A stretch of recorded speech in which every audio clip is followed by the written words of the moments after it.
this morning's meditation, shall we turn to 1 Corinthians chapter 10 and let's read verse 13.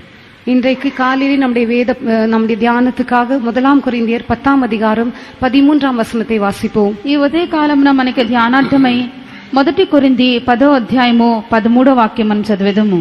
மனுஷருக்கு நேரிடுகிற சோதனை அல்லாமல் வேறே சோதனை உங்களுக்கு நேரிடவில்லை. தேவன் உண்மையுள்ளவராயிருக்கிறார். உங்கள் திராணிக்கு மேலாக நீங்கள் சோதிக்கப்படுகிறதற்கு அவர் இடம் கொடாமல் சோதனையை தாங்கத்தக்கதாக சோதனையோடு கூட அதற்கு తప్పికొల్లుம்படியான పోக்கையும் ఉండాకువార్. సాధారణముగా మనుషుల కలుగు శోధన తప్ప మరేది మీకు సంభవింపలేదు. దేవుడు నమ్మదగినవాడు. మీరు సహింపగలిగినంతకంటే ఎక్కువగా ఆయన మిమ్మును శోధింపబడనీయడు. అంతేకాదు సహింపగలుగుటకు ఆయన శోధనతో కూడా తప్పించుకునే మార్గమును కలుగజేయును. There hath no temptation taken you but such as is common to man. But God is faithful, who will not suffer you to be tempted above that ye are able, but will with the temptation also make a way to escape, that ye may be able to bear it. Praise be to God. கர்த்தருக்கு ஸ்தோத்திரம். దేవునికి స్తోత్రము. In this chapter, St. Paul explains the journeying of the children of Israel. இந்த அதிகாரத்திலே பரிசுத்த பவுல் இஸ்ரவேல் ஜனங்களுடைய பிரயாணத்தை பற்றி கூறுகிறார். ఈ యొక్క అధ్యాయమందు పరిశుద్ధ పౌలు ఇశ్రాయేలు యొక్క ప్రయాణమును గురించి వివరించుచున్నాడు. It is true that they were saved. அவர்கள் ரட்சிக்கப்பட்டிருந்தார்கள், உண்மைதான். వారు రక్షింపబడినది వాస్తవమే. It is true that God led them through the Red Sea. கர்த்தர் அவர்களை சிவந்த சமுத்திரத்தின் வழியாக கொண்டு போனது உண்மைதான். ఎర్ర సముద్రం ద్వారా దేవుడు వారిని నడిపించినది నిజమే. It is true that God brought them to Mount Sinai and gave them many laws and statutes. கர்த்தர் அவர்களை சீனாய் மலைக்கு கொண்டு வந்து அநேக பிரமாணங்களையும் பிரமாணங்களை அவர்களுக்கு கொடுத்தது உண்மைதான். సీనాయి పర్వతమునకు ప్రభువాన్ని తీసుకొని వచ్చి ఆజ్ఞలు విధులను వారికి అనుగ్రహించినది వాస్తవమే. God also gave them a ministry. கர்த்தர் அவர்களுக்கு ஒரு ஊழியத்தையும் தந்தார். ప్రభు వారికి ఒక పరిచర్యను కూడా ఇచ్చెను. God's presence was with them. தேவ சமூகம் அவர்களோடு கூட இருந்தது. దేవుని యొక్క సన్నిధి వారితో కూడా ఉండెను. The power of God was working for them. தேவனுடைய வல்லமை அவர்களுக்காக கிரியை செய்து கொண்டிருந்தது. దేవుని యొక్క శక్తి వారి కొరకు క్రియ చేయుచుండెను. But though all these things were present there, but there was also one thing added to their lives. இவைகள் எல்லாம் அங்கே காணப்பட்டாலும் கூட இன்னும் ஒரு காரியம் கூட அவர்களுடைய ஜீவியத்தோடு கூட்டப்பட்டிருந்தது. ఇవన్నీ కూడా వారితో కూడా ఉండినప్పటికీ మరొక కార్యము వారి యొక్క జీవితంలో కనబడి ఉన్నది. And that's what we read in the verse this morning. அதைத்தான் இப்பொழுது நாம் வாசித்ததான் இந்த வசனத்திலே பார்க்கிறோம். అదే ఇక ఉదయ కాలమున మనం చదివినటువంటి వాక్యము. With all these blessings, God also allowed a temptation in their life. இந்த எல்லா காரியங்களோடும் கூட தேவன் அவருடைய ஜீவிதத்திலே ஒரு சோதனையையும் கூட அனுமதித்தார். ఈ యొక్క ఆశీర్వాదములన్నిటితో కూడా దేవుడు వారి యొక్క జీవితంలో ఒక శోధన కూడా అనుమతించి ఉన్నాడు. And here St. Paul says the temptation that comes to us is very common and it comes to every man. இந்த இடத்திலே பரிசுத்த பவுல் சொல்லும்பொழுது நமக்கு உண்டாகிறதான சோதனை எல்லாருக்கும் உண்டாகிறதான சோதனை தான், அதிலே ஒரு விசேஷம் இல்லை என்று சொல்லுகிறார். ఇక్కడ పరిశుద్ధ పౌలు చెప్పినప్పుడు మనకు వచ్చినటువంటి శోధన సాధారణమైనది, సాధారణంగా మనుషులకు కలిగినటువంటి శోధనయే. Whether we are God's people or whether we are even not Christians, still we have some kind of a temptation. நாம் தேவனுடைய ஜனங்களாக இருந்தாலும் கிறிஸ்தவர்கள் அல்லாமல் இருந்தாலும் கூட ஏதாவது ஒரு விதத்திலே நமக்கு சோதனைகள் உண்டாகும். మనం దేవుని యొక్క జనులైనప్పటికీ క్రైస్తవులు కాకుండా ఉండినప్పటికీ ఏదో ఒక రీతిలో శోధన మనకు సంభవించుచున్నది. But in the life of a child of God, ஆனால் ஒரு தேவனுடைய பிள்ளையுடைய ஜீவியத்திலே, అయితే ఒక దేవుని బిడ్డ యొక్క జీవితమందు we see it God allows those temptation. தேவன் அந்த சோதனைகளை அனுமதிக்கிறார் என்று நாம் பார்க்கிறோம். దేవుడే యొక్క శోధనలు వారి జీవితంలో అనుమతించుచున్నాడు. And this temptation comes in order to test our spiritual experience. நம்முடைய ஆவிக்குரிய அனுபவங்களை சோதிக்கும்படியாகவே இந்த சோதனைகள் வருகின்றன. మనకు ఆత్మీయమైనటువంటి అనుభవములను పరీక్షించే నిమిత్తమే ఇక పరిశోధనలు మనకు వచ్చుచున్నవి. Sometimes it comes to test our faith. சில சமயங்களில் நம்முடைய விசுவாசத்தை பரீட்சிக்கும்படியாக இவைகள் வரும். కొన్ని సందర్భంలో మన విశ్వాసమును పరీక్షించుటకు శోధనలు వచ్చుచున్నవి. At times it may come to test our love towards God. சில சமயங்களிலே தேவன் பேரிலே நாம் வைத்திருக்கிறதான அன்பை பரீட்சை பார்க்கும்படியாக வரும். కొన్ని సందర్భంలో దేవుని యెడల మనకున్నటువంటి ప్రేమను పరీక్షించే నిమిత్తమై శోధనలు వచ్చుచున్నవి. At times our hope in God may be tested. சில சமயங்களிலே கர்த்தர் மேல் நாம் வைத்திருக்கிறதான நம்பிக்கை பரீட்சை பார்க்கப்படும். మరి కొన్ని సందర్భంలో ప్రభు మీద మనం ఉంచినటువంటి నిరీక్షణ పరిశోధింపబడుచున్నది. Our faithfulness towards God will also be tested. நாம் கர்த்தருக்கு எந்த அளவுக்கு உண்மையா இருக்கிறோம் என்பதும் பரீட்சை பார்க்கப்படும். ప్రభు పట్ల మనం ఎంత నమ్మకముగా విశ్వాస్యత కలిగి ఉన్నామో అది పరీక్షించుటకు. So every spiritual quality that God gives us will be tested. ஆகையால் தேவன் நமக்கு தருகிறதான ஒவ்வொரு ஆவிக்குரிய தன்மையும் பரீட்சிக்கப்படும். కావున దేవుడు మనకు అనుగ్రహించినటువంటి ప్రతి ఆత్మీయమైనటువంటి కార్యము పరీక్షింపబడును.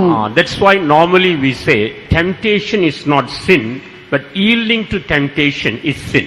ஆகவே நாம் பொதுவாக சொல்வதுண்டு, சோதனை பாவம் அல்ல, சோதனைக்கு நாம் இடம் கொடுத்தால் அதுதான் பாவம். మనం సాధారణంగా చెప్పినప్పుడు శోధన అన్నటువంటిది పాపము కాదు, ఆ యొక్క శోధనకు మనం లోనైపోయి దానికి అప్పగించినట్లయితే మన పాపము. And there are temptation allowed by God, and there are temptation that come because of our own lust or desire. தேவனால் அனுமதிக்கப்பட்டு வருகிறதான சோதனைகளும் உண்டு, நம்முடைய சொந்த ஆசை இச்சைகள் நிமித்தமாக உண்டாகிறதான சோதனைகளும் உண்டு. దేవుని చేత అనుమతించబడినటువంటి శోధనలు కలవు, మరి ఒక వైపున మన యొక్క సొంత దురుద్దేశములతో మనము ఆశించటాన్ని బట్టి కలుగునటువంటి శోధనలు కలవు. Like in the case of Abraham, in the Genesis chapter 22 verse 1 we read, God tempted Abraham. ஆபிரகாமை பற்றி நாம் வாசிக்கும் பொழுது, ஆதியாகமம் 22ஆம் அதிகாரத்திலே நாம் அவனை பற்றி வாசிக்கும் பொழுது, தேவன் ஆபிரகாமை சோதித்தார் என்று வாசிக்கிறோம். అబ్రహామును గురించి ఆదికాండము 22వ అధ్యాయంలో మనం చదివినప్పుడు దేవుడు అబ్రహామును పరిశోధించెను. There that temptation, there was no evil in that. இந்த இடத்திலே அந்த சோதனையிலே எந்த விதமான தீமையும் காணப்படவில்லை. ఈ యొక్క పరిశోధన యందు ఏ కీడు కూడా కనబడలేదు. There it was a test of Abraham's faith, Abraham's faithfulness towards God. இந்த இடத்திலே ஆபிரகாமுக்குள்ளே காணப்பட்டதான விசுவாசம், அவன் எந்த அளவுக்கு கர்த்தருக்கு உண்மையுள்ளவனாக இருந்தான், இவைகளை பரீட்சிக்கும்படியாக இந்த சோதனை அனுமதிக்கப்பட்டது. ఈ స్థలమందు అబ్రహాము యొక్క విశ్వాసము, అతని యొక్క నమ్మకత్వము పరీక్షింపబడి ఉన్నది. So there was a temptation, but there was no evil in that. அங்கு சோதனை உண்டாயிருந்தது, ஆனால் அதிலே எவ்விதமான தீமையும் காணப்படவில்லை. ఇక్కడ ఒక పరిశోధన ఉండేను గాని ఏ విధమైన కీడు అయితే లేదు.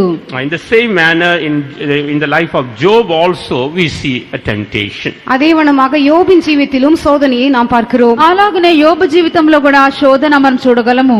There we see God permitted the devil to test him. இந்த இடத்திலே சாத்தான் அவனை சோதிக்கும்படியாக கர்த்தர் அனுமதித்தார் என்று பார்க்கிறோம். అపవాది యోబును శోధించినట్లుగా యెహోవా అనుమతించి ఉన్నాడు. Here also we see God allowed that temptation or trial not to destroy him, but to strengthen him. இங்கும் கூட நாம் பார்க்கிறதான காரியம் என்னவென்றால், யோபுடைய ஜீவித்திலே இந்த சோதனையை கர்த்தர் அவனை அழிக்கும்படியாக அல்ல, அவனை பலப்படுத்தும்படியாகவே அனுமதித்தார் என்று பார்க்கிறோம். యోబును నాశనం చేయుటకు ఇక శోధన అతనికి రాలేదు గాని అతన్ని దేవుడు కాపాడు నిమిత్తమే ఇక శోధన ఇచ్చి ఉన్నాడు. Praise be to God. கர்த்தருக்கு ஸ்தோத்திரம். దేవునికి And స్తోత్రము. even when we read about our Lord Jesus Christ, நம்முடைய கர்த்தராகிய இயேசு கிறிஸ்துவை பற்றி நாம் வாசிக்கும் பொழுதும் మన கூட, ప్రభువైన యేసుక్రీస్తును గురించి మనం చదివినప్పుడు in Matthew chapter 4 verse 1, மத்தேயு சுவிசேஷம் 4ஆம் அதிகாரம் 1ஆம் வசனத்திலே, మత్తయి సువార్త 4వ అధ్యాయము మొదటి వాక్యమునందు, there we see the Holy Spirit led Jesus into the wilderness to be tempted by the devil. இயேசு பிசாசினால் சோதிக்கப்படுவதற்கு ஆவியானவராலே வனாந்தரத்திற்கு கொண்டு போகப்பட்டார் என்று பார்க்கிறோம். అపవాది చేత శోధింపడుటకు ఆత్మ వల్ల యేసు అరణ్యమున కొనిపోబడెను. So all these temptations were for good purpose.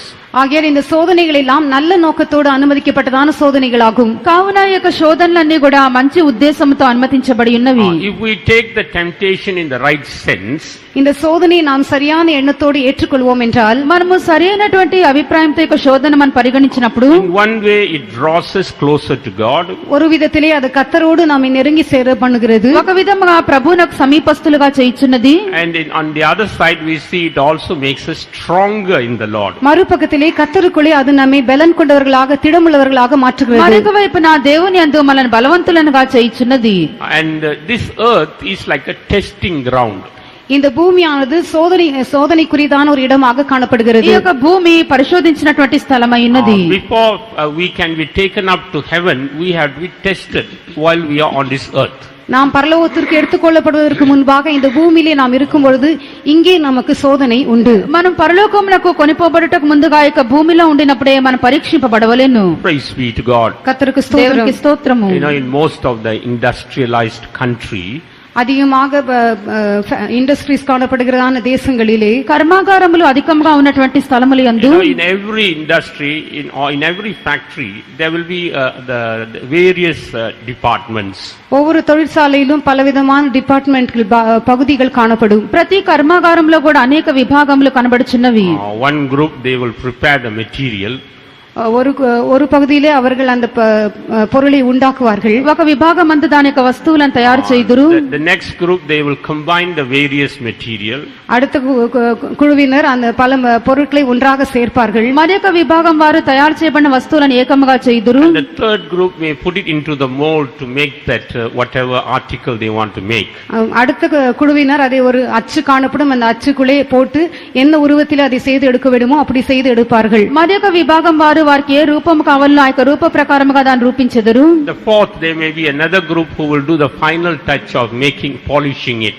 நான்காவதாக கடைசி குழுவினர் அதை கடைசியாக அதற்கு பாலிஷ் செய்து செய்ய வேண்டிய மற்ற எல்லா கடைசியான செய்ய வேண்டிய காரியங்கள் எல்லாம் செய்து முடிப்பார்கள். చివరి విభాగం వారు చివరిగా చేయవలసినటువంటి పనులన్నీ కూడా చేసి దానికి నునుపు పెట్టి చక్కగా తయారు చేయుదురు. After going through all this process, there will be one final group. இதெல்லாம் செய்த பிற்பாடு கடைசியாக ஒரு கூட்டம் காணப்படும். ఇవన్నీ కూడా చేసిన పిమ్మట చివరిగా ఒక విభాగం వారు ఉన్నారు. Do you know what's the name of that department? அந்த குழுவினர் பெயர் என்ன ఆ தெரியுமா? విభాగం వారి పేరు తెలియనా? They are called the quality control. அவர்கள் தான் குவாலிட்டி கண்ட்ரோல் டிபார்ட்மெண்ட். அதாவது அது அந்த தன்மை தரம் எப்படிப்பட்டதாக இருக்கிறது என்று அதை பற்றி சாட்சி கூறக்கூடியதான குழுவினர். అదే క్వాలిటీ కంట్రోల్ అని చెప్పుచున్నాము. దాని యొక్క తత్వం ఎలాగున్నదని చివరిగా పరిశోధించుదురు. So every article that has been produced, they will go through it thoroughly and then approve it or disapprove it.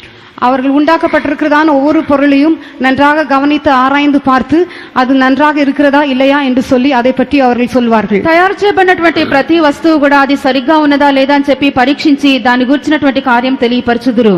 If they think that this article is done properly, then they will approve it and put the seal on it.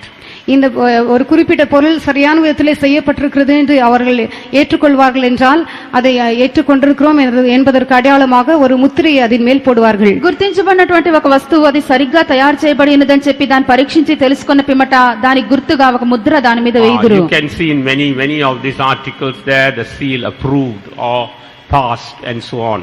Approved அல்லது pass அல்லது ஏற்றுக்கொள்ளப்பட்டிருக்கிறது என்கிறதான முத்திரையை பல பொருட்களின் மேல் நாம் பார்க்கலாம். Approved లేక పాస్ లేక సరిగ్గా తయారు చేయబడినదని అనేక వస్తువుల మీద మనం చూడగలము. But if they think that this article is not done up to the required standard, எதிர்பார்க்கப்பட்டதான அளவிற்கு இந்த பொருள் செய்யப்படவில்லை என்று அவர்கள் எண்ணுவார்கள் என்றால், ఎదురు చూడబడినటువంటి పరిమితికి ఒక వస్తువు సరిగ్గా తయారు చేయబడలేదని తెలుసుకుంటే they will discard it. அவர்கள் அதை ஒதுக்கி வைத்து దాని விடுவார்கள். వారు ప్రక్కన పడవేతురు. Those things cannot be marketed. Those things cannot be sold in the market. இவைகளை விற்பனை செய்ய முடியாது. అటువంటి వస్తువులను మనము విక్రయం చేయలేము. Because they did not meet the required standard. ஏனென்றால் கூறப்பட்டிருந்த அளவுக்கு ஏற்றபடி அது காணப்படவில்லை. ఎందుకనగా దానికి ఎదురు చూడబడిన స్థితి ప్రకారంగా కనబడలేదు. So also, before we go to our inheritance, our place in eternity, அதேவனமாக நித்தியத்திலே நம்முடைய இடத்திற்கு நம்முடைய சுதந்திரத்திற்கு நாம் போய் சேர்வதற்கு முன்பாக, అలాగనే నిత్యమందు మన యొక్క స్వాస్థ్యంలోనికి మనం వెళ్లి చేరుటకు ముందుగా this earth is like a quality control. இந்த பூமி தான் அந்த குவாலிட்டி கண்ட்ரோல் செக்ஷன் போல காணப்படுகிறது. ఈ యొక్క భూమి మనకు క్వాలిటీ కంట్రోల్ గా మనకు తత్వం ఎలాగున్నదని పరీక్షించును. If we are called for Zion, then we have to prove ourselves while we are on this earth. நாம் சியோனுக்கு என்று அழைக்கப்பட்டிருப்போம் என்றால் இந்த பூமியில் இருக்கும் பொழுதே நம்மை நாமே நிரூபித்து காட்ட வேண்டும். మనం సియోను కొరకు పిలువబడినట్లయితే ఇక భూమి మీదే మనం సియోనుగా ఉన్నామని నిరూపింపవలెను. If we are called for New Jerusalem, then while we are on this earth, our life has to be tested.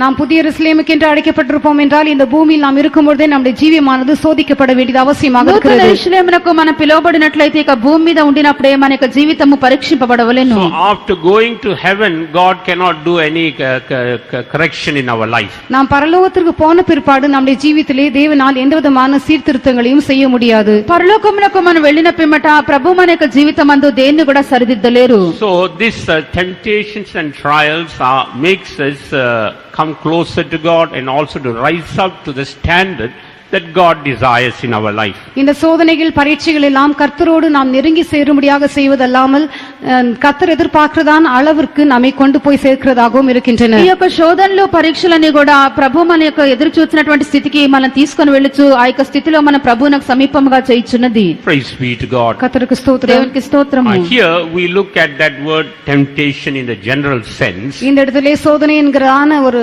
அந்த வார்த்தையை ஒரு பொதுவான அர்த்தத்திலே பார்க்கிறோம். సాధారణమైనటువంటి అర్థంలో ఇక్కడ మనము శోధన అనే మాట చూచి ఉన్నాము. But we see that for different spiritual experience, the test is called differently. வித்தியாசமான ஆவிக்குரிய அனுபவங்களுக்கு இந்த சோதனையும் வித்தியாசப்படுகிறதாக நாம் பார்க்கிறோம். ఆయా ఆత్మీయమైనటువంటి అనుభవములకు తగిన ప్రకారముగా శోధన దానికి తగినట్టు వెవ్వేరుగా కనబడును. So for our faith, we call it the trial of faith. நம்முடைய விசுவாசத்தை பொறுத்தவரையிலும் விசுவாசத்தின் சோதனை என்று நாம் அதை கூறுகிறோம். మనకు విశ్వాసమునకు సంబంధించి విశ్వాస శోధన పరీక్ష అని చెప్పుచున్నాము. In 1 Peter 1st chapter, முதலாம் பேதுரு முதலாம் அதிகாரத்திலே మొదటి పేతురు మొదటి అధ్యాయము in the 7th verse, we read the trial of our faith. முதலாம் பேதுரு முதலாம் அதிகாரம் 7ஆம் வசனத்திலே வாசிக்கும் பொழுது நம்முடைய விசுவாசத்தின் சோதனையை பற்றி நாம் வாசிக்கிறோம். మొదటి పేతురు మొదటి అధ్యాయము 7వ వాక్యం అని చదివినప్పుడు మనకి విశ్వాసం యొక్క శోధన గురించి చదువుచున్నాము. Shall we read that verse, please? அந்த வசனத்தை வாசிப்போம். அழிந்து போகிற பொன் அக்கினியினாலே சோதிக்கப்படும், அதை பார்க்கிலும் அதிக விலையேற பெற்றதாயிருக்கிற உங்கள் விசுவாசம் சோதிக்கப்பட்டு இயேசு கிறிஸ்து வெளிப்படும் போது உங்களுக்கு புகழ்ச்சியும் கனமும் மகிமையும் உண்டாக காணப்படும். That the trial of your faith, being much more precious than of gold that perisheth, though it be tried with fire, might be found unto praise and honor and glory at the appearing of Jesus Christ. So here we read about the trial of our faith. இந்த இடத்திலே நம்முடைய விசுவாசத்தின் சோதனையை பற்றி நாம் வாசிக்கிறோம். ఇక్కడ మనము విశ్వాస పరీక్షను గురించి చదువుచున్నాము. During the days of the convention, God has given us so much of messages, word of God, exhortation, and strengthened our faith. Convention நாட்களிலே கர்த்தர் நமக்கு அநேகமான தூதுகளையும் கர்த்தருடைய வசனங்களையும் புத்திமதிகளையும் கூறி நம்முடைய விசுவாசத்தை பலப்படுத்தி இருக்கிறார். కన్వెన్షన్ దినములో ప్రభు మనకు అనేకమైనటువంటి వాక్యములను ఉపదేశములను మనకు అనుగ్రహించి మనకు విశ్వాసమును బలపరిచి ఉన్నాడు. Now we are going out into the world, we are going back to our offices, our homes, and this faith has to be tried. இப்பொழுது நாம் திரும்பமாக உலகத்துக்கு செல்கிறோம், நம்முடைய வீடுகளுக்கும் நம்முடைய வேலை ஸ்தலங்களுக்கும் செல்கிறோம். இப்பொழுது இந்த விசுவாசமானது சோதிக்கப்படும். ఇప్పుడు మనకు ఇండ్లకు మనకు ఉద్యోగ స్థలములకు వెళ్ళుచున్నాము, ఇక విశ్వాసము పరీక్షింపబడును. So we have to now prove our faith. இப்பொழுது நம்முடைய விசுவாசத்தை நாம் நிரூபித்து காட்ட வேண்டும். ఇప్పుడు మనకు విశ్వాసమును మనం రుజువుపరచవలెను. We must get the testimony in our working place, even in our homes, that we are men of faith or women of faith. நம்முடைய வேலை ஸ்தலங்களிலும் நம்முடைய வீடுகளிலும் கூட நாம் விசுவாசம் உள்ளவர்கள், விசுவாசம் உள்ள மனிதர்கள் என்கிறதான சாட்சியை பெற்றுக்கொள்ள வேண்டும். మనకు ఉద్యోగ స్థలములోను మన ఇండ్లలోను విశ్వాసం గల వారమని చెప్పి సాక్ష్యం పొందవలెను. There will be many things coming against our faith. நம்முடைய விசுவாசத்திற்கு விரோதமாக எத்தனையோ காரியங்கள் எழும்பும். మనకు విశ్వాసమునకు విరోధముగా అనేక కార్యములు లేచును. Now we have to prove our faith in God. இப்பொழுது கர்த்தர் மேல் நாம் வைத்திருக்கிற விசுவாசத்தை நாம் நிரூபித்து காட்ட வேண்டும். ఇప్పుడు మనము ప్రభువు పట్ల మనకున్నటువంటి విశ్వాసమును మనం రుజువుపరచవలెను. We call that a trial of faith. இதை நாம் விசுவாசத்தின் சோதனை என அழைக்கிறோம். విశ్వాస పరీక్ష అని మనం పిలుచుచున్నాము. So we must not get discouraged when such trials come in our life. ஆகையால் இப்படிப்பட்டதான சோதனைகள் நம்முடைய ஜீவிதத்தில் ஏற்படும் பொழுது நாம் சோர்ந்து அதைரியப்பட்டு போகக்கூடாது. ఇటువంటి పరీక్షలు మనకు జీవితమందు ఏర్పడినప్పుడు మనము సొమ్మసిల్లిపోకూడదు. That's why in the key words we read that God is faithful. ஆகவே நாம் ஆரம்பத்திலே வாசித்ததான வசனத்திலே தேவன் உண்மையுள்ளவராய் இருக்கிறார் என்று வாசித்தோம். కావున మొదటి వాక్యమందు మనం చదివి ఉన్నాము, దేవుడు నమ్మకస్తుడు. He will not suffer us to be tempted above that we are able. அவர் நம்முடைய திராணிக்கு மேலாக நம்மை சோதிக்கப்படுவதற்கு இடம் கொடுக்க மாட்டார் என்று வாசித்தோம். సహింపగలుగుట కంటే అధికముగా ప్రభు మనల్ని శోధింపనీయుడు. But will with the temptation also make a way to escape. சோதனை தாங்கத்தக்கதாக சோதனையோடு கூட அதற்கு தப்பிக்கொள்ளும்படியான போக்கியும் உண்டாக்குவார் என்று வாசித்தோம். అంతేకాదు సహింపగలుగుటకు ఆయన శోధనతో కూడా తప్పించుకునే మార్గంను కలుగజేయును. So when we come across such trials, we must look at this verse and be strengthened by this verse. ஆகையால் இப்படிப்பட்டதான சோதனைகள் வழியாக நாம் கடந்து போகும் பொழுது இந்த வசனத்தை நாம் நோக்கி பார்க்க வேண்டும், அதன் மூலமாக பலன் கொள்ள வேண்டும். ఇటువంటి శోధన ద్వారా మనం పడి వెళ్ళినప్పుడు ఇక వాక్యం మనం చూచి దానిని బట్టి మనం బలపడవలెను. Praise be to God. கர்த்தருக்கு ஸ்தோத்திரம். దేవునికి స్తోత్రము. In the same manner we have a trial for our love also. அதே விதமாக நம்முடைய அன்புக்கும் சோதனை உண்டாகும். అలాగే మనకు ప్రేమకు కూడా శోధన ఉన్నది. There we can call temptation for our love. இந்த இடத்திலே நம்முடைய அன்புக்கு பரீட்சை என்று நாம் அதை அழைக்கலாம். ఇది మనకు ప్రేమకు వచ్చినటువంటి శోధన అని చెప్పవచ్చును. What do you mean for temptation for our love? நம்முடைய அன்பின் நிமித்தமாக உண்டாகிறதான சோதனை என்றால் என்ன? మన ప్రేమకు కలిగినటువంటి శోధన ఏమి? There may be something else which is also trying to woo us, trying to attract us. நம்மை வசப்படுத்த முடியாத பிரயாசப்படுகிற வேறு ஏதாகிலும் ஒரு காரியமும் கூட இருக்கலாம். మనల్ని ఆకర్షించి వశీకరించినటువంటి మరి ఏదైనా మరొక కార్యం ఉండవచ్చును. So on one side it's God's love and the other side there is something else. ஒரு பக்கத்திலே கர்த்தருடைய அன்பு, மறுபக்கத்திலே வேறு ஏதாகிலும் ஒரு காரியமாக இருக்கலாம். ఒక వైపున దేవుని ప్రేమ, మరొక వైపున మరొక కార్యము. Now we have to prove that we love God more. இப்பொழுது நாம் கர்த்தரை அதிகமாக நேசிக்கிறோம் என்பதை நிரூபித்து காட்ட வேண்டும். ఇప్పుడు ప్రభువును మాత్రమే అధికంగా ప్రేమించున్నామని మనం Other నిరూపింపవలెను. things may come to take us away from the love of God, but we must prove that we love God in spite of all these whatever evil that may come upon us. மற்ற பலவிதமான காரியங்கள், தீமையான காரியங்கள் கர்த்தருடைய அன்பை விட்டு நம்ம வேறு பிரிக்கும்படியாக வரும் பொழுது அவைகள் எல்லாம் இருந்தாலும் கூட நாம் கர்த்தரை தான் எல்லாவற்றை பார்க்கிலும் அதிகமாக நேசிக்கிறோம் என்பதை நிரூபித்து காட்ட வேண்டும். దేవుని యొక్క ప్రేమ నుండి వేరు చేయ నిమిత్తము అనేక విధమైన కార్యములు మనకు విరోధంగా వచ్చినప్పటికీ ప్రభువును మాత్రమే మనం ప్రేమించున్నామని చెప్పి మనం నిరూపింపవలెను. That's what the devil Satan also told God. இதைத்தான் பிசாசும் தேவனை பார்த்து சொன்னான். ఇది అపవాది కూడా యేసును చూచి చెప్పి ఉన్నది. You think that Job is fearing you, loving you for nothing? யோபு உம்மை விருதாவாகவா நேசிக்கிறான் என்று கேட்கிறார். యోబు నిన్ను వ్యర్థముగానే ప్రేమించున్నాడా అని చెప్పి అడిగి ఉన్నది. You have blessed him, you have blessed his substance, you have blessed his children.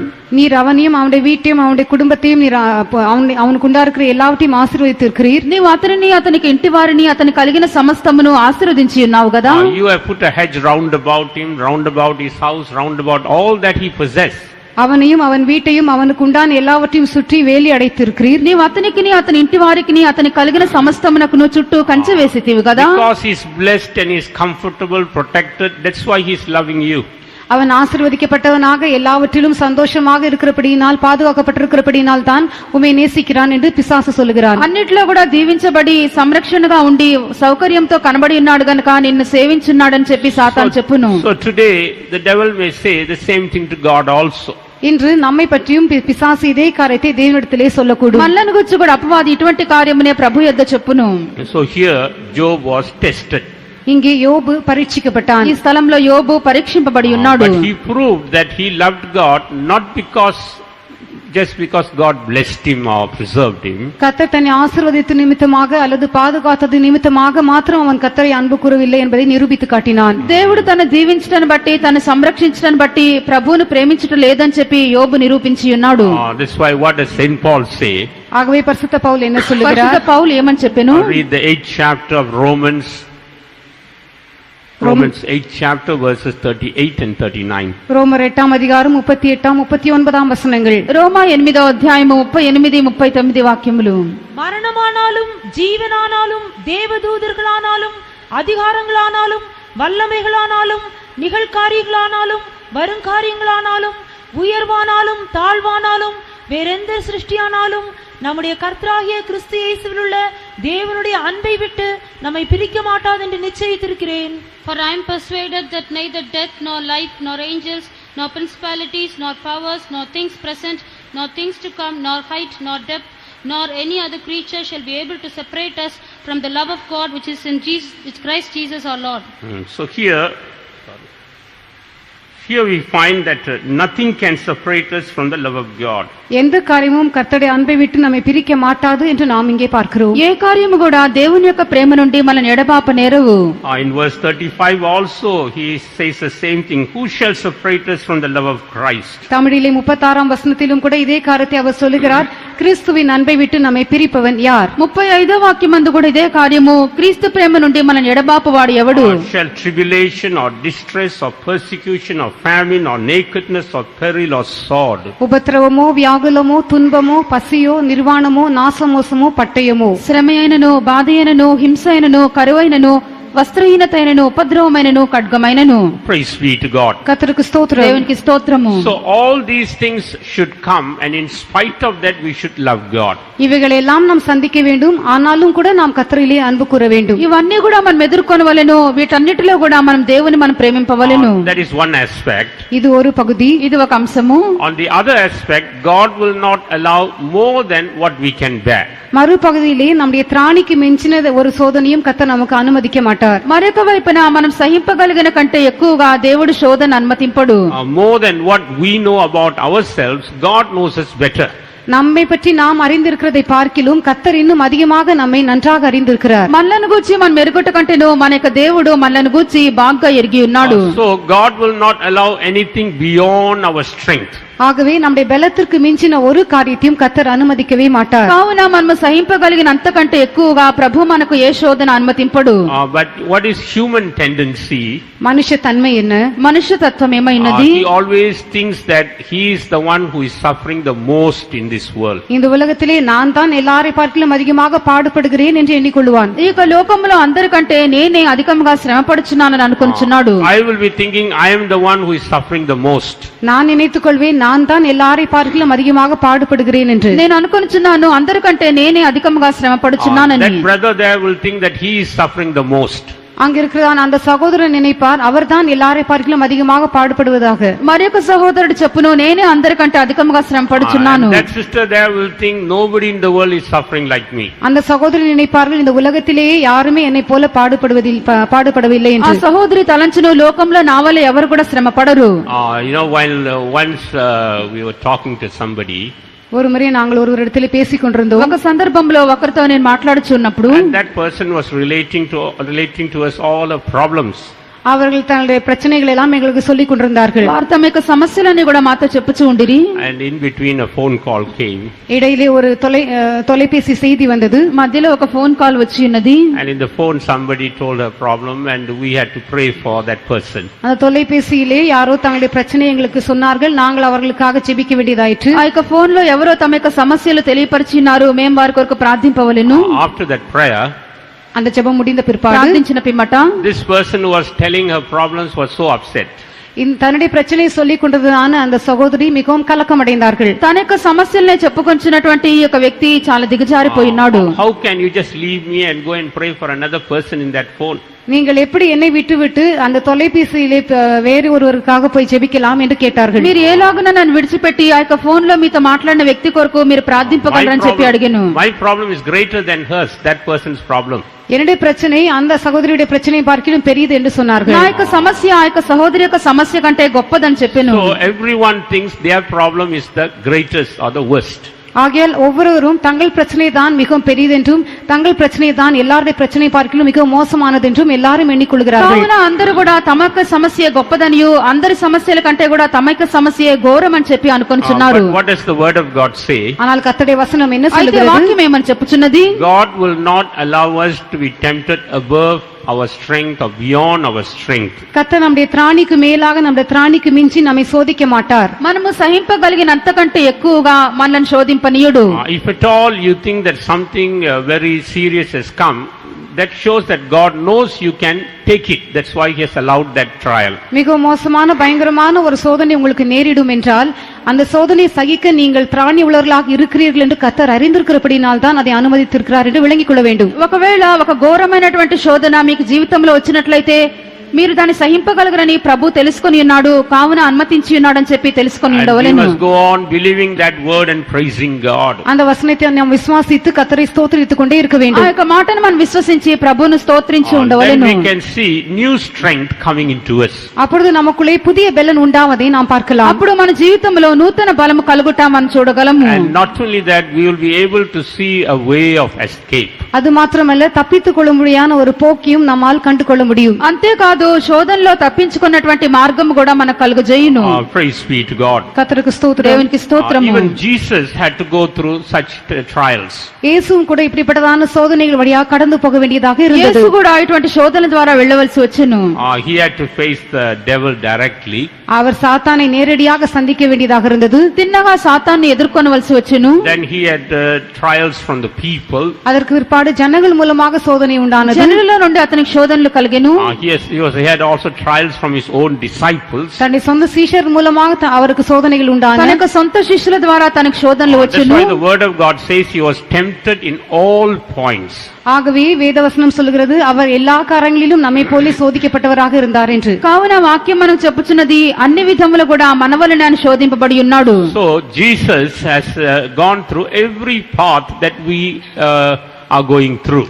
ஆகவே இப்பொழுது நாம் கடந்து போய் கொண்டிருக்கிறதான எல்லா பாதைகள் வழியாக இயேசுவும் கடந்து போயிருக்கிறார். ఇప్పుడు మనం వెళ్ళొచ్చినటువంటి ప్రతి మార్గంలో కూడా యేసు పడి వెళ్ళి ఉన్నాడు. When we look at that juncture where he was tested by the devil, அவர் சாத்தானால் சோதிக்கப்பட்டதான அந்த சந்தர்ப்பத்தை நாம் கவனித்து பார்க்கும் பொழுது అపవాది చేత శోధించబడినటువంటి ఆ యొక్క వేళ్లను మనం పరిగణించినప్పుడు it looks like a very simple trial, just 3 simple trials. மூன்று சாதாரணமான சோதனைகளைப் போலத்தான் அது நமக்கு தோன்றுகிறது. మూడు చిన్న శోధనలుగా అది మనకు కనబడుచు ఉన్నది. But we see that every trial was meant either a victory or a defeat for the whole mankind. ஆனால் அந்த மூன்று சோதனைகளிலே ஒவ்வொரு சோதனையும் முழு மனுக்குலத்திற்கும் ஒன்று வெற்றியை கொண்டு வரக்கூடியதாக அல்லது தோல்வியை கொண்டு வரக்கூடியதாக இருந்தது. అయితే ఇక మూడు శోధనలు కూడా మానవ రాశి అంతటికి లేక జయమో లేక అపజయమో తీసుకుని వచ్చును. What was the first trial that the enemy brought to Jesus? அந்த சத்துரு இயேசுவுக்கு கொண்டு வந்ததான முதலாம் சோதனை என்ன? శోధకుడు యేసుకు తెచ్చినటువంటి మొదటి శోధన ఏమి? He told Jesus, why not you turn these stones into bread and eat? ஏன் இந்த கல்லுகளை எல்லாம் அப்பமாக மாற்றி நீர் புசிக்க கூடாது என்று கேட்டான். ఈ యొక్క రాళ్లు రొట్టెలగునట్లు ఆజ్ఞాపించవచ్చును కదా అని అడిగాను. Here Jesus had a need. இந்த இடத்துல இயேசுக்கு ஒரு தேவை ఇక్కడ காணப்பட்டது. యేసునకు ఒక అవసరత He ఉండెను. was hungry அவர் பசியாய் ఆయన இருந்தார். ఆకలి కొని ఉన్నాడు. and therefore he needed bread. ஆகையால் அவருக்கு அப்பம் அவசியமாக ఆయనకు இருந்தது. రొట్టె కావలెను. And here the enemy is telling him to find a shortcut of obtaining bread. ஆகவே பிசாசு இந்த இடத்திலே அப்பத்தை பெற்றுக்கொள்ளும்படியாக ஒரு குறுக்கு வழியை அவருக்கு சொல்லிக் கொடுக்கிறான். రొట్టెను పొందుకున్నట్లుగా ఒక అడ్డత్రోవను సాతాను ఇక్కడ చూపించి ఉన్నది. And that looks very harmless. அதிலே எந்த தீமையும் இல்லாதது போல் இருக்கிறது. దానిలో ఏ హాని లేనట్లుగా కనబడి ఉన్నది. Because Jesus had the power. ஏனென்றால் இயேசுவுக்கு வல்லமை உண்டாயிருந்தது. ఎందుకనగా యేసునకు శక్తి ఉన్నది. And he had the freedom to use that power. அந்த வல்லமையை உபயோகிக்கும்படியாக அவர் சுயாதீனம் உடையவராக இருந்தார். శక్తిని ఉపయోగించుటకు స్వాతంత్రం కలిగి ఉన్నాడు. Therefore the enemy made use of that situation to tempt him. ஆகவே அவரை சோதிக்கும்படியாக இந்த சந்தர்ப்பத்தை சத்துரு பயன்படுத்திக் கொண்டான். కావున యేసును శోధించు నిమిత్తము శోధకుడు ఇక సందర్భం తీసుకొని ఉన్నాడు. Here we see he had to either yield to the devil and quench his hunger, or he had to satisfy his hunger, or he has to stand by the word of God and suffer hunger. அவர் பிசாசுடைய சோதனைக்கு இடம் கொடுத்து அவனுடைய வார்த்தையின்படியே அந்த அப்பத்தை கற்களை அப்பமாக மாற்றி தன்னுடைய பசியை அவர் ஆற்றிக்கொள்ள வேண்டியதாக இருந்தது, அல்லது வசனத்துக்காக அவர் உறுதியாக நின்று அந்த பசியை தாங்க வேண்டியதாக இருந்தது. ఇక్కడ యేసు రెండు కార్యములు చేయవచ్చును. ఒకటి అపవాది యొక్క మాటకు చెవియొగ్గి రాళ్లను రొట్టెలుగా చేసుకొని తన యొక్క ఆకలి తీర్చుకొని ఉండవచ్చును, లేక దేవుని యొక్క వాక్యం బట్టి అతను స్థిరంగా నిలిచి ఆయన ఆకలిగా ఉండవచ్చును. So we also may be put into such a difficult situation. நாமும் கூட இப்படிப்பட்டதான கஷ்டமான சூழ்நிலையின் மத்தியிலே கடந்து போக வேண்டியதாக வரும். మనము కూడా ఇటువంటి క్లిష్టమైన పరిస్థితిలో దాటి వెళ్ళవచ్చును. Here there is an easy way of obtaining what we need. நாம் நமக்கு தேவையான காரியத்தை பெற்றுக்கொள்ளும்படியாக ஒரு எளிதான வழி உண்டு. మనకు అవసరమైనటువంటి కార్యములను పొందుకున్నటువంటి సులువైనటువంటి మార్గం ఇక్కడ మనకున్నది. But at the same time we can trust God and wait upon God. அதே நேரத்திலே நாம் கர்த்தரில் நம்பிக்கையா இருந்து அவருக்காக காத்திருக்கலாம். ఆయనను ఆ సమయంలోనే మన ప్రభువు మీద నమ్మిక ఉంచి మనం దేవుని కొరకు కనిపెట్టవచ్చును. We have to decide between these two things. இந்த இரண்டு காரியங்களிலே எதை நாம் செய்ய போகிறோம் என்பதை நாம் தீர்மானிக்க வேண்டும். ఈ రెండు కార్యములో దేనినైనా కూడా మనం తీర్మానించుకొనవచ్చును. We can say that this was a trial of our faith life. இது நம்முடைய விசுவாச ஜீவிதத்துக்கு ஏற்றதான சோதனையாக இருந்தது என்று நாம் சொல்லலாம். ఇది మన యొక్క విశ్వాస జీవితమునకు ఒక శోధన అని చెప్పవచ్చును. Our faith in God. கர்த்தர் பேரில் நாம் வைத்திருக்கிற దేవుని விசுவாசம், అందలి మన యొక్క విశ్వాసము, That God will provide all things at the right time. ஏற்ற வேளையிலே கர்த்தர் எல்லாவற்றையும் தருவார் என்கிற விசுவாசம், తగిన సమయంలో దేవుడు నా యొక్క అవసరతలన్నీ కూడా తీర్చునని విశ్వాసము. But some of us, we are so hasty that we jump into the trap of the enemy. நம்மிலே சிலர் மிகவும் அவசரப்படுகிறவர்களாக இருந்து பிசாசின் கண்ணிக்குள்ளே அறியாமலே நாம் குதித்து விடுகிறோம். అయితే మనలో అనేకులు త్వరపడి సాతాను యొక్క ఉరిలో చిక్కుకొనుచున్నారు. But here Jesus was very careful to make the decision. ஆனால் இந்த இடத்திலே இயேசு இந்த தீர்மானத்தை செய்யும்படியாக மிகவும் கவனமாக இருந்தார். అయితే యేసు ఈ తీర్మానం చేయటకు చాలా జాగ్రత్త వహించి ఉన్నాడు. He told him that man shall not live by bread alone. மனுஷன் அப்பத்தினால் மாத்திரம் பிழைக்க மாட்டான் என்று சொல்கிறார். మనుషుడు రొట్టె వల్ల మాత్రము జీవింపడు అని చెప్పెను. But by every word that proceeds out of the mouth of God. தேவனுடைய வாயிலிருந்து புறப்படுகிற ஒவ்வொரு வார்த்தையினாலும் பிழைப்பான் என்றார். దేవుని యొక్క నోటి నుండి వచ్చే ప్రతి మాట వల్ల జీవించునని చెప్పెను. If God knows that I am hungry and God will provide that need. நான் பசியாயிருக்கிறேன் என்பதை தேவன் அறிந்திருக்கிறார், அந்த தேவையை அவரே சந்திப்பார். నేను ఆకలిగొని ఉన్నానని దేవుడు ఎరిగి ఉన్నాడు, నా యొక్క అవసరత ప్రభువే తీర్చును. When we apply that principle, our faith gets tested and becomes approved in the sight of God. இந்த கொள்கையை நாம் ஏற்றுக்கொள்ளும் பொழுது அது சோதிக்கப்படுகிறது, தேவனுடைய பார்வையிலே அங்கீகரிக்கப்படுகிறது. ఈ యొక్క విధిని మనం అంగీకరించినప్పుడు మన యొక్క విశ్వాసం పరీక్షింపబడి దేవుని యొక్క దృష్టిలో నిరూపించబడుచున్నది. Our faith gets approved by God. நம்முடைய விசுவாசம் தேவனால் அங்கீகரிக்கப்படுகிறது. మన యొక్క విశ్వాసము దేవుని చేత నిరూపించబడుచున్నది. Without being tested, our faith cannot be approved by God. நம்முடைய சோதனை பரீட்சிக்கப்படாமல் தேவனால் அங்கீகரிக்கப்பட முடியாது. మన యొక్క శోధన అంగీకరింపబడకుండా దేవుని చేత అది నిరూపించబడదు. நம்முடைய விசுவாசம் பரீட்சிக்கப்படாமல் தேவனால் அங்கீகரிக்கப்பட முடியாது. We have to allow such things to go happen in our lives. இப்படிப்பட்டதான காரியங்கள் நம்முடைய ஜீவிதத்தில் சம்பவிக்கும்படியாக நாம் அனுமதிக்க வேண்டும். ఇటువంటి కార్యములు మన యొక్క జీవితంలో జరుగునట్లుగా మనం అనుమతించవలెను. But if we try to find the easy way out, then we will always be babes in faith. ஆனால் அதிலிருந்து எளிதாக தப்பித்துக் கொள்ளக்கூடியதான போக்கை நாம் தேடுவோம் என்றால் விசுவாசத்திலே நாம் குழந்தைகளாக இருப்போம். అయితే మనము సులువైనటువంటి మార్గంలో మన కొరకు కలుగజేసినట్లయితే విశ్వాసమందు పసిబిడ్డలముగా ఉందుము.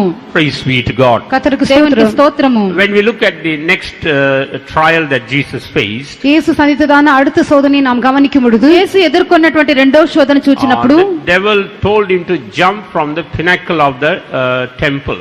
அந்த தேவாலயத்தின் உப்பரிகையிலிருந்து கீழே குதிக்கும்படியாக பிசாசு சொன்னான். దేవాలయం యొక్క శిఖరం నుండి క్రిందకు దుముకుమని సాతాను చెప్పెను. He said there, God has told that when you jump, the angels will come and bear you up. உம்முடைய பாதம் கல்லில் இடராதபடிக்கு அவர் உம்மை கைகளில் ஏந்தி கொள்ளும்படியாக தூதர்களுக்கு கட்டளையிடுவார் என்று சொல்லப்பட்டிருக்கிறது என்று சொன்னான். నీవు దేవుని కుమారుడవైతే క్రిందకు దుముకుము, ఆయన నిన్ను గూర్చి దూతలకు ఆజ్ఞాపించును, నీ పాదం ఎప్పుడైనా రాతికి తగలకుండా చేతులతో ఎత్తుకొందరని చెప్పి ఉన్నది. This was like doubting God's love. இது கர்த்தருடைய அன்பை சந்தேகப்படுவது போல் காணப்பட்டது. ఇది దేవుని యొక్క ప్రేమను సందేహించినట్లుగా ఉన్నది. Here God did not want us to test His love, but God wants us to believe His love. நாம் அவருடைய அன்பை பரீட்சிக்கும்படியாக அல்ல, அவருடைய அன்பை நாம் விசுவாசிக்கும்படியாக தேவன் விரும்புகிறார். ఆయన యొక్క ప్రేమను పరీక్షించట కాదు, ఆయన యొక్క ప్రేమ యందు విశ్వాసం ఉంచుటే ప్రభు కోరుచున్నాడు. Sometimes the enemy will bring so many doubts into our life. சில சமயங்களிலே சத்ருவானவன் நம்முடைய ஜீவிதத்திலே பலவிதமான சந்தேகங்களை கொண்டு வருவான். కొన్ని సందర్భంలో సాతాను మన జీవితంలో అనేక సందేహములు తెచ్చును. Today you are all right. இன்றைக்கு நீங்கள் நன்றாக இருக்கிறீர்கள், ఇప్పుడు మీరు బాగానే ఉన్నారు. Tomorrow this problem will come. நாளை ஒரு பிரச்சனை உண்டாகும், రేపటి దినమున ఈ సమస్య నీకు Then తలెత్తును. what are you going to do? அப்பொழுது நீங்கள் என்ன అప్పుడు నువ్వేం செய்வீர்கள்? చేయదు. If you face this problem in your workplace, what are you going to do? உங்களுடைய வேலை ஸ்தலத்திலே இந்த சோதனை நீங்கள் சந்திப்பீர்கள் என்றால் என்ன செய்வீர்கள்? ఉద్యోగ స్థలంలో ఎటువంటి సమస్య వచ్చినట్లయితే ఏమి చేయుదురు? If you face this problem in your children, what will you do? உங்களுடைய பிள்ளைகளுக்குள்ளே இப்படிப்பட்டதான பிரச்சனைகளை சந்திப்பீர்கள் என்றால் என்ன செய்வீர்கள்? మీ యొక్క పిల్లల మధ్యలో ఇటువంటి సమస్యలు తలెత్తినట్లయితే ఏమి చేయుదురు? Concerning your future, if you face this problem, what will you do? உங்களுடைய வருங்காலத்தை பற்றி விதமான பிரச்சனை சந்திப்பீர்கள் என்றால் என்ன செய்வீர்கள்? మీ యొక్క భవిష్యత్తులో ఇటువంటి సమస్య మీకు వచ్చినట్లయితే మీరు ఏం All చేయుదురు? this is a test of God's love. இவைகளெல்லாம் தேவனுடைய அன்பின் பரீட்சையாக இருக்கிறது. ఇవన్నీ కూడా దేవుని ప్రేమకు పరీక్షలు వంటివి. There we have to stay put and say, I believe the love of God. அப்படிப்பட்டதான சந்தர்ப்பங்களிலே நாம் உறுதியாக இருந்து நான் கர்த்தருடைய அன்பிலே விசுவாசமாயிருக்கிறேன் என்று சொல்ல வேண்டும். అటువంటి శోధనల వేళల్లో మనము స్థిరంగా ఉండి దేవుని యొక్క ప్రేమ యందు విశ్వసించున్నానని చెప్పవలెను.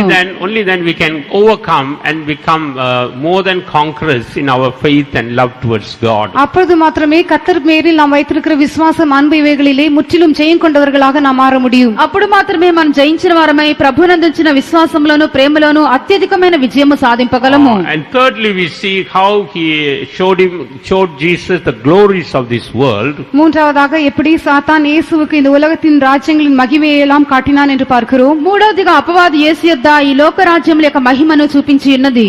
And he said that I will give you all these glories. இந்த எல்லா மகிமையும் நான் உமக்கு தருவேன் என்று அவன் சொன்னான். ఈ యొక్క మహిమలన్నిటినీ నేను నీకు ఇచ్చేదనని చెప్పాను. But you should worship me. ஆனால் நீ என்னை சாஷ்டாங்கமாய் விழுந்து வணங்க வேண்டும், பணிந்து கொள்ள வேண்டும். పడి నాకు నమస్కారం చేయవలెను. That is like trading the things of this world for the hope that God has given to us. அத கர்த்தர் நமக்கு தந்திருக்கிறதான அந்த நம்பிக்கைக்கு பதிலாக இந்த உலகத்தின் பொருட்களுக்காக அதை நாம் விற்று விடுவதை போல அது காட்டுகிறது. ప్రభు మనకు అనుగ్రహించినటువంటి నిరీక్షణ బదులుగా ఈ లోక వస్తువులకు వాటిని అమ్మివేయటం సూచించున్నది. here we see the hope that God has given us. இங்கே கர்த்தர் நமக்கு தந்திருக்கிறதான நம்பிக்கையை பார்க்கிறோம். ఇక్కడ ప్రభు మనకు ఇచ్చిన నిరీక్షణ మనం చూస్తున్నాము. Hope of the eternal inheritance. நித்திய சுதந்திரத்தை பற்றியதான நம்பிக்கை, నిత్య స్వాస్థ్యమునకు వచ్చిన నిరీక్షణ. But here the devil is offering a temporal inheritance. ஆனால் இந்த இடத்திலே பிசாசு ஒரு தற்காலிகமான சுதந்திரத்தை நமக்கு கொடுக்கிறான். అయితే అపవాది స్థలమందు తాత్కాలికమైన నిరీక్షణ ఇచ్చుచున్నాడు. Now we have to make a decision. இப்பொழுது நாம் ஒரு தீர்மானம் செய்ய ఇప్పుడు మనం வேண்டும். ఒక తీర్మానం చేయవలెను. Are we going to accept this temporal inheritance and lose the eternal inheritance? நாம் இந்த தற்காலிகமான சுதந்திரத்தை ஏற்றுக்கொண்டு நித்திய சுதந்திரத்தை விட்டுவிட போகிறோமா? తాత్కాలికమైనటువంటి నిరీక్షణను మనం తీసుకొని నిత్యమైన స్వాస్థ్యము మనం వదిలిపెట్టదమా? Or else are we going to reject these temporal glories and wait for that eternal glory? அல்லது இந்த தற்காலிகமான மகிமைகள் எல்லாம் நாம் தள்ளிவிட்டு அந்த நித்திய மகிமைக்காக காத்திருக்க போகிறோமா? తాత్కాలికమైన మహిమలకు మనం విడిచిపెట్టి నిత్యమైన మహిమ కొరకు మనం కనిపెట్టి ఉన్నామా? This is also another testing, a trial for us. இதுவும் கூட நமக்கு வேறு ஒரு சோதனையாக பரீட்சையாக இருக்கிறது. ఇది కూడా మనకు మరొక శోధనగా ఉన్నది. The test of our hope. நம்முடைய நம்பிக்கைக்கு ஏற்றதான ஒரு சோதனை. మనకు నిరీక్షణకు పరీక్ష. We have to prove that we are holding on to that eternal hope. நாம் அந்த நித்திய நம்பிக்கையை பற்றி கொண்டிருக்கிறோம் என்பதை நாம் நிரூபித்து காட்ட வேண்டும். నిత్య నిరీక్షణ మనం చేపట్టి ఉన్నామని చెప్పి మనం నిరూపింపవలెను. If just for the temporal things of this world, if we reject the eternal hope, then our plight will be very pathetic. இந்த உலகத்தின் தற்காலிகமான ஆசை இச்சைகளுக்காக நித்தியமான நம்பிக்கையை நாம் தள்ளிவிடுவோம் என்றால் நம்முடைய நிலவரம் மிகவும் நிர்பந்தமானதாக இருக்கும். ఈ లోకపు తాత్కాలికమైనటువంటి ఈ ఆశలు మహిమల కొరకు నిత్యమైనటువంటి స్వాస్థ్యము మనం త్రోసివేసినట్లయితే మన స్థితి దౌర్భాగ్యము. Praise be to God. கர்த்தருக்கு దేవునికి ஸ்தோத்திரம். స్తోత్రము. Once I remember happening. ஒரு சம்பவத்தை நான் நினைவு கூறுகிறேன். ఒక సంభవం జ్ఞాపకం చేసుకొంచున్నాను. We had once a faith home brother who was grown up in the faith home. விசுவாச வீட்டிலே வளர்ந்து வந்ததான ஒரு சகோதரன் நமக்கு இருந்தார். విశ్వాస గృహంలో పెరిగినటువంటి ఒక సహోదరుడు మనకున్నాడు. Finally he did not come for the ministry. அவர் ஊழியத்திற்கு வரவில்லை. చివరికి ఆయన సేవకు రాలేదు. He got a job and he was working in the world. அவருக்கு ஒரு வேலை கிடைத்தது. இந்த உலகத்திலே வேலை பார்த்து கொண்டிருந்தார். ఉద్యోగం దొరికినది, ఉద్యోగం చేయించి ఉండెను. So and God blessed his worldly job also. அவருடைய உலக பிரகாரமான வேலையையும் கூட கர்த்தர் లోక ஆசீர்வதித்தார். ఉద్యోగం దేవుడు ఆశీర్వదించి ఉన్నాడు. So once he visited the faith home. ஒரு முறை அவர் விசுவாச வீட்டிற்கு வந்தார். ఒకసారి విశ్వాస గృహంలోకి వచ్చిరి. So some of our brothers were all there. நம்முடைய சில சகோதரர் அங்கே இருந்தார்கள். కొంతమంది సహోదరులు అక్కడ ఉండిరి. So this brother was telling. ஆகையால் இந்த சகோதரன் இப்படி சொல்லிக் ఈ கொண்டிருந்தார். సహోదరుడు ఇలాగ చెప్పుచూ ఉండెను. Do you think God has blessed you all and he has not blessed me? கர்த்தர் உங்களை மாத்திரம் ஆசீர்வதித்து விட்டு என்னை ஆசீர்வதிக்கவில்லை என்று நினைக்கிறீர்களா? ప్రభు మిమ్మల్ని మాత్రమే ఆశీర్వదించి నన్ను ఆశీర్వదించలేదు అని అనుకుంటున్నారా? Because you all are servants of God, you think God has only blessed you all and he has not blessed me. நீங்கள் தேவனுடைய ஊழியக்காரராக இருக்கிறது நிமித்தமாக கர்த்தர் உங்களை மாத்திரம் ஆசீர்வதித்திருக்கிறார் என்றும் என்னை ஆசீர்வதிக்கவில்லை என்றும் நினைக்கிறீர்கள். మీరు దేవుని సేవకులు గనుక ప్రభు మిమ్మల్ని ఆశీర్వదించి ఉన్నాడు, నన్ను ఆశీర్వదించలేదని మీరు అనుకొనిచున్నారా? See what God has given me. தேவன் எனக்கு தந்திருக்கிறதை எல்லாம் பாருங்கள். ప్రభు నాకు అనుగ్రహించిన వాటిని చూడుడి. He has given me a big house. எனக்கு பெரிய வீடை தந்திருக்கிறார். పెద్ద ఇల్లు నాకు ఇచ్చెను. He has given me a couple of cars. எனக்கு 2 கார்களை 2 தந்திருக்கிறார். కార్లను ఇచ్చి ఉన్నాడు. He has given me so many things. எனக்கு எத்தனையோ காரியங்களை ఎన్నో தந்திருக்கிறார். కార్యములు ప్రభు నాకు ఇచ్చెను. I have traveled to this country and that country. நான் இந்த தேசத்திற்கும் அந்த தேசத்திற்கும் எல்லாம் பிரயாணம் செய்திருக்கிறேன். ఈ దేశంనకు మరొక దేశంనకు నేను ప్రయాణం చేసి ఉన్నాను. Then what do you think? Do you think God has not blessed me? நீங்கள் என்ன நினைக்கிறீர்கள்? கர்த்தர் என்னை ஆசீர்வதிக்கவில்லை என்று நினைக்கிறீர்களா? మీరు ఏమనుకుంటున్నారు? ప్రభు నన్ను ఆశీర్వదించలేదా అని? I was just waiting to see what those brothers will answer. அந்த சகோதரர்கள் என்ன பதில் சொல்வார்கள் என்று நான் காத்துக் கொண்டிருந்தேன். ఆ సహోదరులు ఏమని బదిలిచ్చెదరని నేను కనిపెట్టి ఉంటిని. So one brother told him, ஒரு சகோதரன் ఒక சொன்னார், సహోదరుడు ఇలాగని చెప్పిరి, you see, God saw that you were not worthy to receive any spiritual blessings. That's why God said, take these worldly blessings and go, get lost. நீ இந்த ஆவிக்குரிய ஆசீர்வாதங்களை பெற்றுக்கொள்ளும்படியாக தகுதியற்றவன் என்பதை தேவன் கண்டார். ஆகையால் இந்த சரீர பிரகாரமான ஆசீர்வாதங்களை எல்லாம் நீ பெற்றுக்கொண்டு இங்கிருந்து தொலைந்து போ என்று தேவன் நினைத்தார் என்று சொன்னார். నీవు ఆత్మీయమైనటువంటి ఆశీర్వాదం పొందుటకు నువ్వు యోగ్యుడిగా లేకుంటివి కావున ఇక శరీర ప్రకారమైనటువంటి ఆశీర్వాదములు పొంది నువ్వు నాశనమైపోని దేవుడు పంపించి వేసి ఉన్నాడు. Of course, he was just telling it jokingly.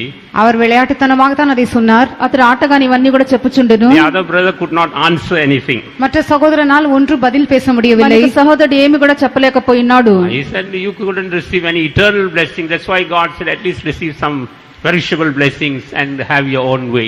அவர் சொன்னார், நித்தியமான ஆசீர்வாதங்கள் ஒன்றும் உன்னால் பெற்றுக்கொள்ள முடியவில்லை.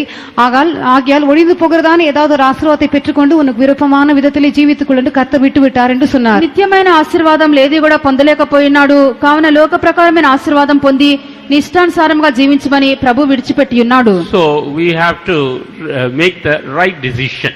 ஆகையால் நாம் சரியான தீர்மானத்தை செய்ய வேண்டும். కావున మనము మంచి తీర్మానం మనం చేయవలెను. Whether we are going to hold on to the hope that God has given us, or we are going to trade in that hope for these temporal blessings. கர்த்தர் நமக்கு தந்திருக்கிறதான நம்பிக்கையை பற்றிக்கொள்ள போகிறோமா, அல்லது தற்காலிகமாக ஒடிந்து போகிற ஆசீர்வாதங்களுக்காக இந்த நித்தியமான ஆசீர்வாதங்களை நாம் விற்று போட போகிறோமா என்பதை தீர்மானிக்க வேண்டும். ప్రభు మనకు అనుగ్రహించినటువంటి నిత్యమైనటువంటి నిరీక్షణ మనం చేపట్టుచున్నామా, లేక ఇక లోకపు తాత్కాలికమైనటువంటి కార్యముల కొరకు ఇక నిరీక్షణ మనం అమ్మివేయుచున్నామా అని చెప్పి పరిశీలింపవలెను.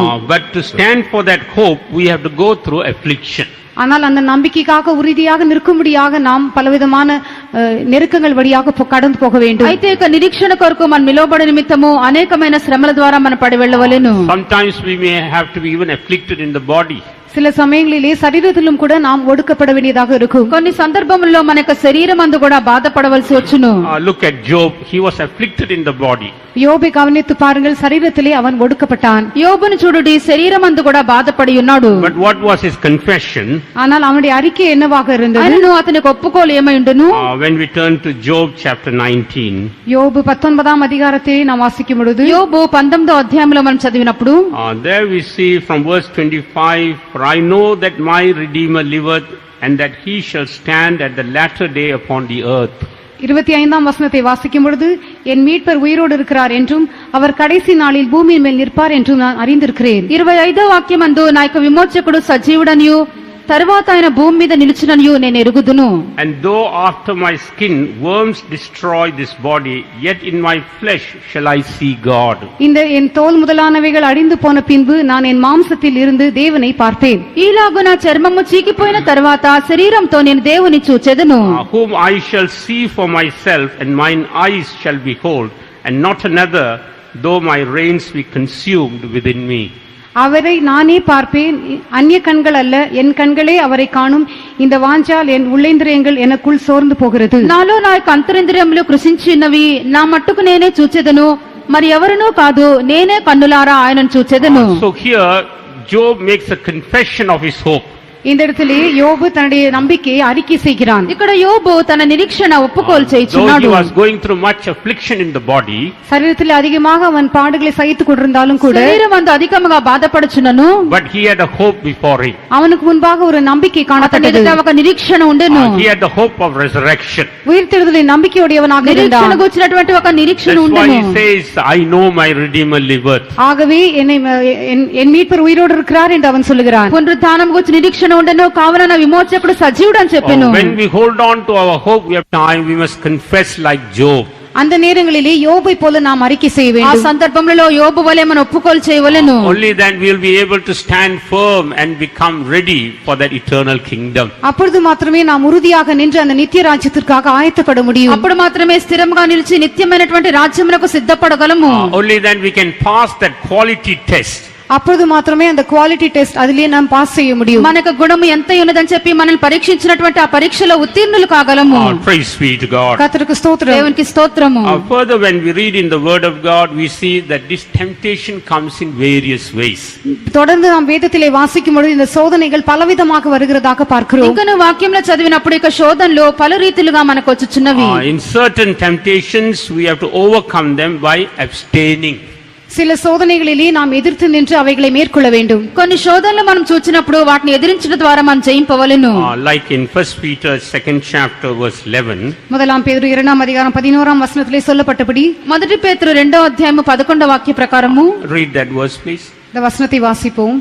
பிரியமானவர்களே, அந்நியர்களும் பரதேசிகளுமாயிருக்கிற நீங்கள் ஆத்மாவுக்கு விரோதமாய் போர் செய்கிற மாம்ச இச்சைகளை விட்டு விலகி புறஜாதிகள் உங்களை அக்கிரமக்காரர் என்று விரோதமாய். So here we see we have to abstain from fleshly lusts. இந்த இடத்திலே மாம்சத்திற்கு விரோதமாக போர் செய்கிறதான மாம்ச இச்சைகளை விட்டு விலக வேண்டும் என்று பார்க்கிறோம். ఇక్కడ మనము శరీరాశలను మనం విసర్జింపవలెను.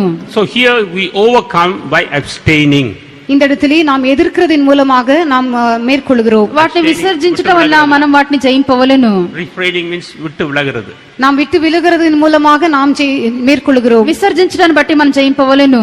We know that this thing is a temptation to us and we have to leave that place and go away.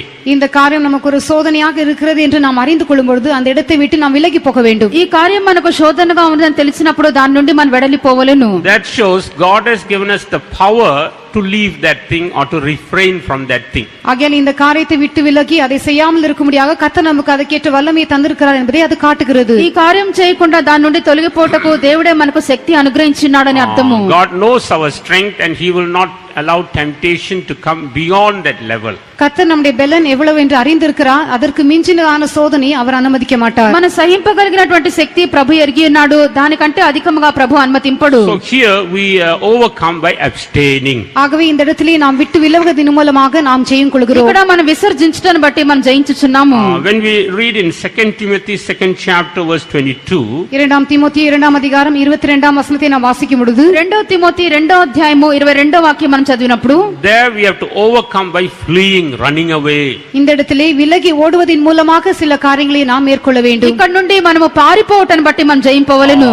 Instead of running away, if we linger in that place, we will be overcome by the temptation. அந்த இடத்தை விட்டு விலகி ஓடாமல் அங்கே நாம் தாமதிப்போம் என்றால் அந்த சோதனை நம்மை மேற்கொள்ளும். మనము పారిపోవటకు బదులుగా ఆ యొక్క స్థలంలోనే తిరుగులాడుచు ఉండినట్లయితే ఆ యొక్క శోధనకు గురి అవుదుము. Like in the life of Lot, God told him, run away, flee away from this place. லோத்தின் ஜீவித்தை நாம் கவனித்து பார்க்கும் பொழுது தேவன் அவனை நோக்கி இந்த இடத்தை விட்டு விலகி ஓடு என்று சொன்னார். లోతు యొక్క జీవితం చూచినప్పుడు దేవుడు ఆ యొక్క స్థలం నుండి పారిపోమని చెప్పెను. And God also told, don't turn back, just go without turning back. கர்த்தர் அவனை நோக்கி நீ பின்னிட்டு பாராதே நீ ஓடிப்போ என்று சொன்னார். వెనుకకు తిరిగి చూడకము నీ ముందుకు సాగిపోమని ప్రభు చెప్పెను. Sometimes when God tells us to flee, we take our own sweet time. சில சமயங்களில் தேவன் நம்மை ஒரு இடத்தை விட்டு விலகி ஓடும்படியாக சொல்லும் பொழுது நாம் நமக்கு இஷ்டப்படி நாம் சீக்கிரமாக மெதுவாக நாம் செல்கிறோம். ఒక స్థలం నుండి దేవుడు పారిపోమని మనతో చెప్పినప్పుడు మనము మన యొక్క సమయం తీసుకొని మెల్లగా వెళ్ళదము. The Spirit of God tells us, He speaks in our hearts, He says run, run, run, but here we are taking our own sweet time. கர்த்தர் நம்முடைய இருதயங்களிலே பேசிக்கொண்டே இருப்பார். ஆவியானவர் நீ ஓடிப்போ ஓடிப்போ என்று சொல்லிக் கொண்டே இருப்பார். ஆனால் நாம் மிகவும் தாமதமாக நாம் போவோம். దేవుని ఆత్మ మనతో మాట్లాడుచుండును నువ్వు పారిపోమ్మని అయితే మనం మెల్లగా మన సమయం తీసుకొని మెల్లగా వెళ్ళదుము. Then we see the temptation overcomes us. அதற்கு பிற்பாடு சோதனை நம்மை மேற்கொள்வதை நாம் பார்க்கிறோம். சோதனையே మన మీద జయం పొందును. And then we put the blame on God. அதற்கு பிற்பாடு தேவனை நாம் குற்றம் சாட்டுகிறோம். పిమ్మట మనం దేవుని మీదనే నేరం మోపుచున్నాము. So we have to flee from certain things. ஆகையால் சில காரியங்களை விட்டு நாம் விலகி ஓட కొన్ని வேண்டும். కార్యముల నుండి మనం పారిపోవలెను. There is also another way of overcoming certain problems. சில பிரச்சனைகளை மேற்கொள்ளக்கூடியதான வேறொரு வழியும் உண்டு. కొన్ని సమస్యలను ఎదుర్కొని మనం జయించినటువంటి మరొక మార్గం కలదు. For that I can give you an example. அதற்கு நான் ஒரு உதாரணத்தை ఒక ఉదాహరణ சொல்கிறேன். దానికి చెప్పేదను. How can we escape from a bear? ஒரு கரடியிலிருந்து எப்படி நாம் தப்பித்துக் ఒక கொள்ளலாம்? ఎలుగుబంటి నుండి ఎలాగ మనం తప్పించుకొనగలము? So if the bear is very near, you can't run. அந்த கரடி உங்களை நெருங்கி வந்துவிட்ட பிற்பாடு உங்களால் ஓட முடியாது. ఎలుగుబంటి మీకు చాలా దగ్గరకు వచ్చినప్పుడు మీరు పారిపోలేరు. Because it can run faster than you. ஏனென்றால் அது உங்களை பார்க்கிலும் வேகமாக ஓடும். ఎందుకనగా మీకంటే కూడా అది త్వరగా పరిగెత్తును. And you can't fight against it because it is more powerful than you. அது உங்களை பார்க்கிலும் பெலனுள்ளதாக இருக்கிறபடினால் உங்களால் அதற்கு விரோதமாக போராடவும் முடியாது. మీకంటే అది శక్తి కలిగినది కనుక దానికి విరోధంగా మీరు పోరాడలేరు. So how can we overcome the bear? எப்படி அந்த கரடியை ஜெயிக்க முடியும்? ఎలాగ నా ఎలుగుబంటిని జయింపగలరు? Anyone? I think you all know. Some of us know. How can we overcome? எப்படி ஜெயிப்பது? ఎలాగను మనం జయింపగలము? We must act dead.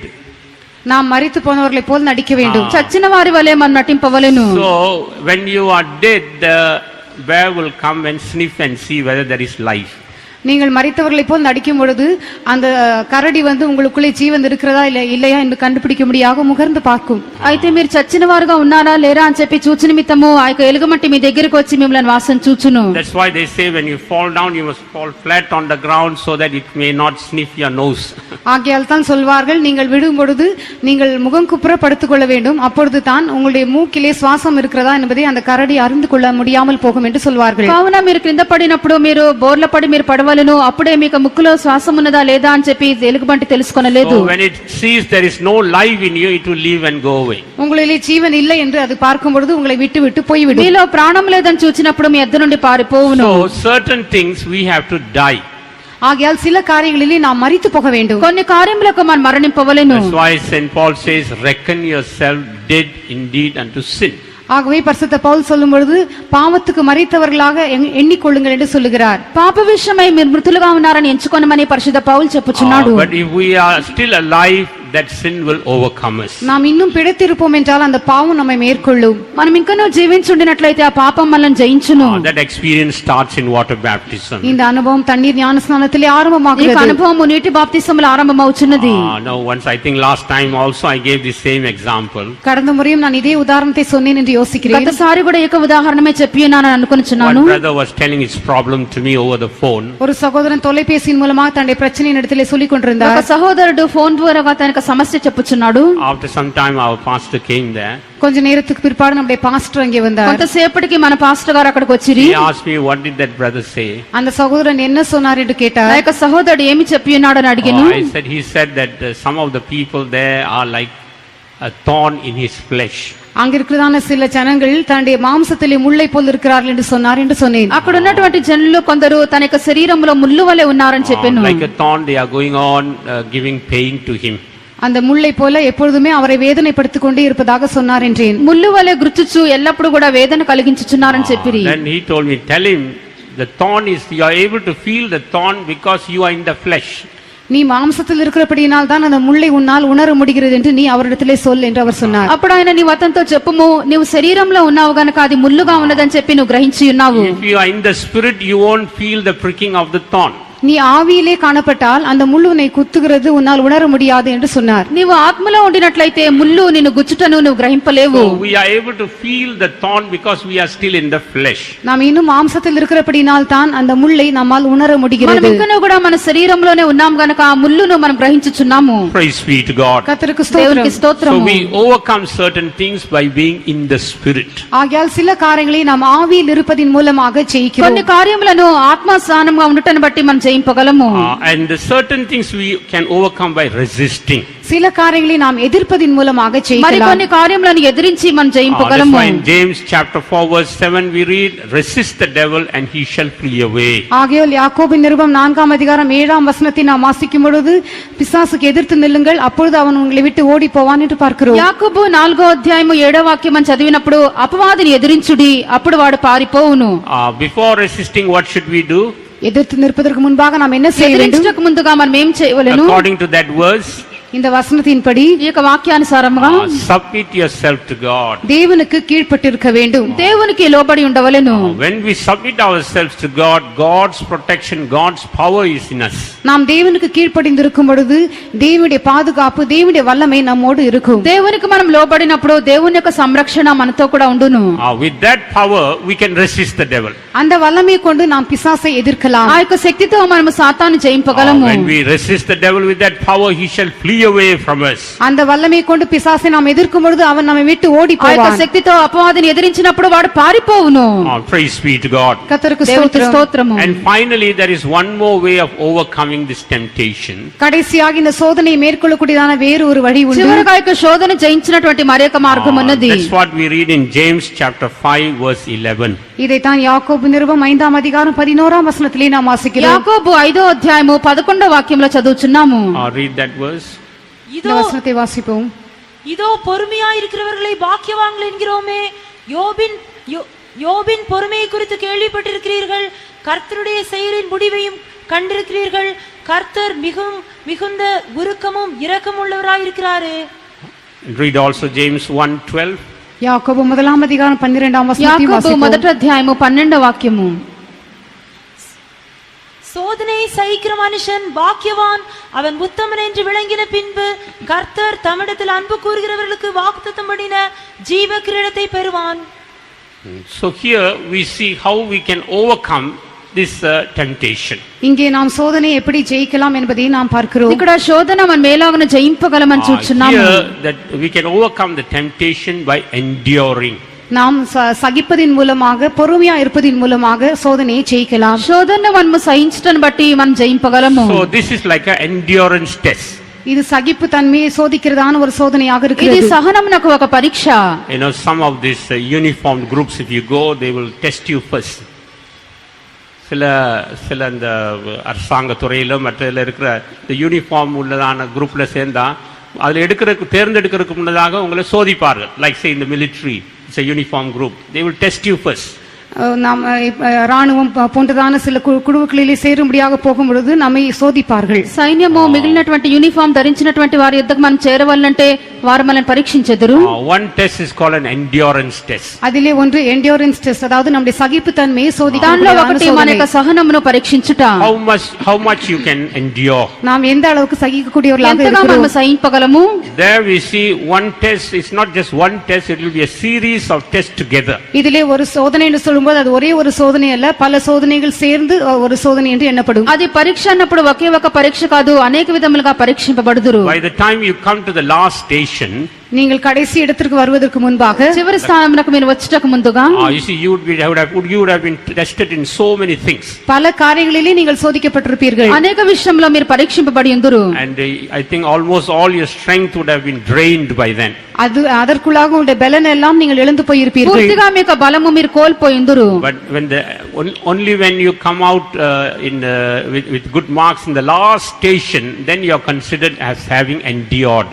அந்த கடைசி இடத்திலே நீங்கள் நல்ல மதிப்பெண்களை பெற்று வெற்றி பெறும்பொழுது மாத்திரமே சகிப்பு தன்மை உள்ளவர்களாக இருக்கிறீர்கள் என்று உங்களை அவர்கள் ஏற்றுக்கொள்வார்கள். చివరి పరీక్షలో మంచి మార్కులతో మీరు బయటకు వచ్చినప్పుడే మీకు సహనం ఉన్నదని చెప్పి వారు అంగీకరింతురు. So also God may put us through some endurance tests. இதே வண்ணமாக நம்முடைய சகிப்பு தன்மை சோதிக்கக்கூடியதான சில சோதனைகள் வழியாக கர்த்தர் நம்மை நடத்துவார். అలాగనే ప్రభు మనను మన యొక్క సహనమును పరీక్షించినటువంటి పరీక్షల ద్వారా నడిపించును. Normally what we will do, பொதுவாக நாம் என்ன செய்வோம்? సాధారణంగా ఏం చేద్దుము? we will go on asking this question. நாம் இந்த கேள்வி கேட்டுக்கொண்டே இருப்போம். ఈ యొక్క ప్రశ్న మనం వేయించు ముందుము, How long, O Lord? கர்த்தாவே எதுவரையிலும் நான் சகிப்பேன். ప్రభా ఎంత వరకు? How long you are going to allow me to suffer like this? கர்த்தாவே எவ்வளவு நாட்கள் என்னை இப்படி பாடுபடும்படியாக அனுமதிப்பீர். ప్రభా ఎంత కాలం ఇలాగను శ్రమపడుటకు అనుమతించదవు? What does the word of God say? கர்த்தருடைய வசனம் என்ன వాక్యం சொல்கிறது? ఏమని చెప్పుచున్నది? God is faithful. தேவன் உண்மையுள்ளவர். ప్రభు నమ్మదగినవాడు. He will not allow us to be tempted more than we are able to bear. நம்முடைய திராணிக்கு மிஞ்சி அவர் நம்மை சோதிக்க மாட்டார். సహింపగలిగిన కంటే ఎక్కువగా ప్రభు మనల్ని శోధింపనీయడు. So God knows our strength and he will not allow us to be tested more than that. ஆகையால் தேவன் நம்முடைய பலன் எவ்வளவு என்பதை அறிந்திருக்கிறார், அதற்கு மிஞ்சி நம்மை சோதிக்க மாட்டார். మన యొక్క సహనము మన బలం ఎంతని ప్రభు ఎరిగి ఉన్నాడు, దానికి మించి ప్రభు మనల్ని In శోధింపడు. this verse we read, after we have endured, இந்த வசனத்திலே நாம் வாசிக்கிற காரியம் என்னவென்றால், நாம் சோதிக்கப்பட்ட பிற்பாடு, ఈ యొక్క వాక్యమందు మనము సహించిన పిమ్మట, in Tamil it says after we have been proved upright or proved perfect. தமிழிலே சோதிக்கப்பட்டு உத்தமன் என்று விளங்கின பின்பு என்று வாசிக்கிறோம். తమిళ్లో మనం శోధింపడి మనము దానిలో ఉత్తీర్ణత చెందిన పిమ్మట, Then God will give us that crown of life. அதற்கு பிற்பாடுதான் தேவன் ஜீவ கிரீடத்தை தருவார். దానికి పిమ్మట దేవుడు మనకు జీవ కిరీటం So ఇచ్చును. what's the purpose of this endurance test? ஆகையால் இந்த சகிப்புத்தன்மையை சோதிக்கக்கூடியதான சோதனையின் நோக்கம் என்ன? సహనం యొక్క పరీక్ష యొక్క ఉద్దేశం ఏమి? To give us the crown of life. நமக்கு ஜீவ கிரீடத்தை தருவது. మనకు జీవ కిరీటం ఇచ్చుటకు. If we don't want the crown of life, then we can say, Lord, I can't endure anymore. நமக்கு ஜீவ கிரீடம் தேவையில்லை என்றால், கர்த்தாவே இனி என்னால் சகிக்க முடியாது என்று நாம் சொல்லலாம். మనకు జీవ కిరీటం అక్కర్లేనట్లయితే ప్రభా ఇక నేను సహింపలేను చెప్పవచ్చును. But if we want the crown of life, we'll say, Lord, I know that you will not allow me to be tempted more than I'm able. ஆனால் நமக்கு ஜீவ கிரீடம் தேவை என்றால், கர்த்தாவே என்னுடைய திராணிக்கு மிஞ்சி நீர் என்னை சோதிக்க மாட்டீர் என்று நான் அறிந்திருக்கிறேன் என்று சொல்வோம். అయితే మనకు జీవ కిరీటము కావాలంటే ప్రభా నేను సహించిన దానికంటే ఎక్కువగా నన్ను శోధింపనీయడని మనం చెప్పగలము. Therefore, let us take hold of this promise this morning. ஆகவே இந்த காலை வேளையிலே இந்த வாக்குத்தத்தத்தை நாம் కావున ఈ பற்றிக்கொள்வோமாக. ఉదయ కాలంలో యొక్క వాగ్దానం మనం చేపట్టేదము. Praise be to God. கர்த்தருக்கு దేవునికి ஸ்தோத்திரம். స్తోత్రము. Before we conclude, I will just leave a few points with you. நாம் முடிப்பதற்கு முன்பாக சில குறிப்புகளை மாத்திரம் உங்களுக்கு சொல்லுகிறேன். ముగించక ముందుగా కొన్ని విషయములను మీతో నేను చెప్పేదను. And you can go and meditate for yourself. நீங்கள் போய் அதை మీరు தியானிக்கலாம். వెళ్లి దాన్ని మీరు ధ్యానింపవచ్చును. In the 1 Peter 4th chapter verse 12, there we see God will allow certain fiery trials. முதலாம் பேதுரு 4ஆம் அதிகாரம் 12ஆம் வசனத்திலே வாசிக்கும் பொழுது சில அக்கினி சோதனைகளை கர்த்தர் அனுமதிக்கிறதாக பார்க்கிறோம். మొదటి పేతురు 4వ అధ్యాయము 12వ వాక్యమందు దేవుడు అగ్ని వంటి శోధనలు These అనుమతించును. fiery trials will try us. இந்த அக்கினி சோதனைகள் நம்மை சோதிக்கும். ఇక అగ్ని వంటి పరీక్షలు మనం But పరిశోధించును. we must come out victorious in this fiery trial. ஆனால் இந்த அக்கினி சோதனையிலே நாம் ஜெயம் கொண்டவர்களாக வெளிவர అగ్ని வேண்டும். పరీక్షల యందు మనం జయకరంగా రావలెను. We can compare this fiery trial to the trial faced by some God's people in the Old Testament.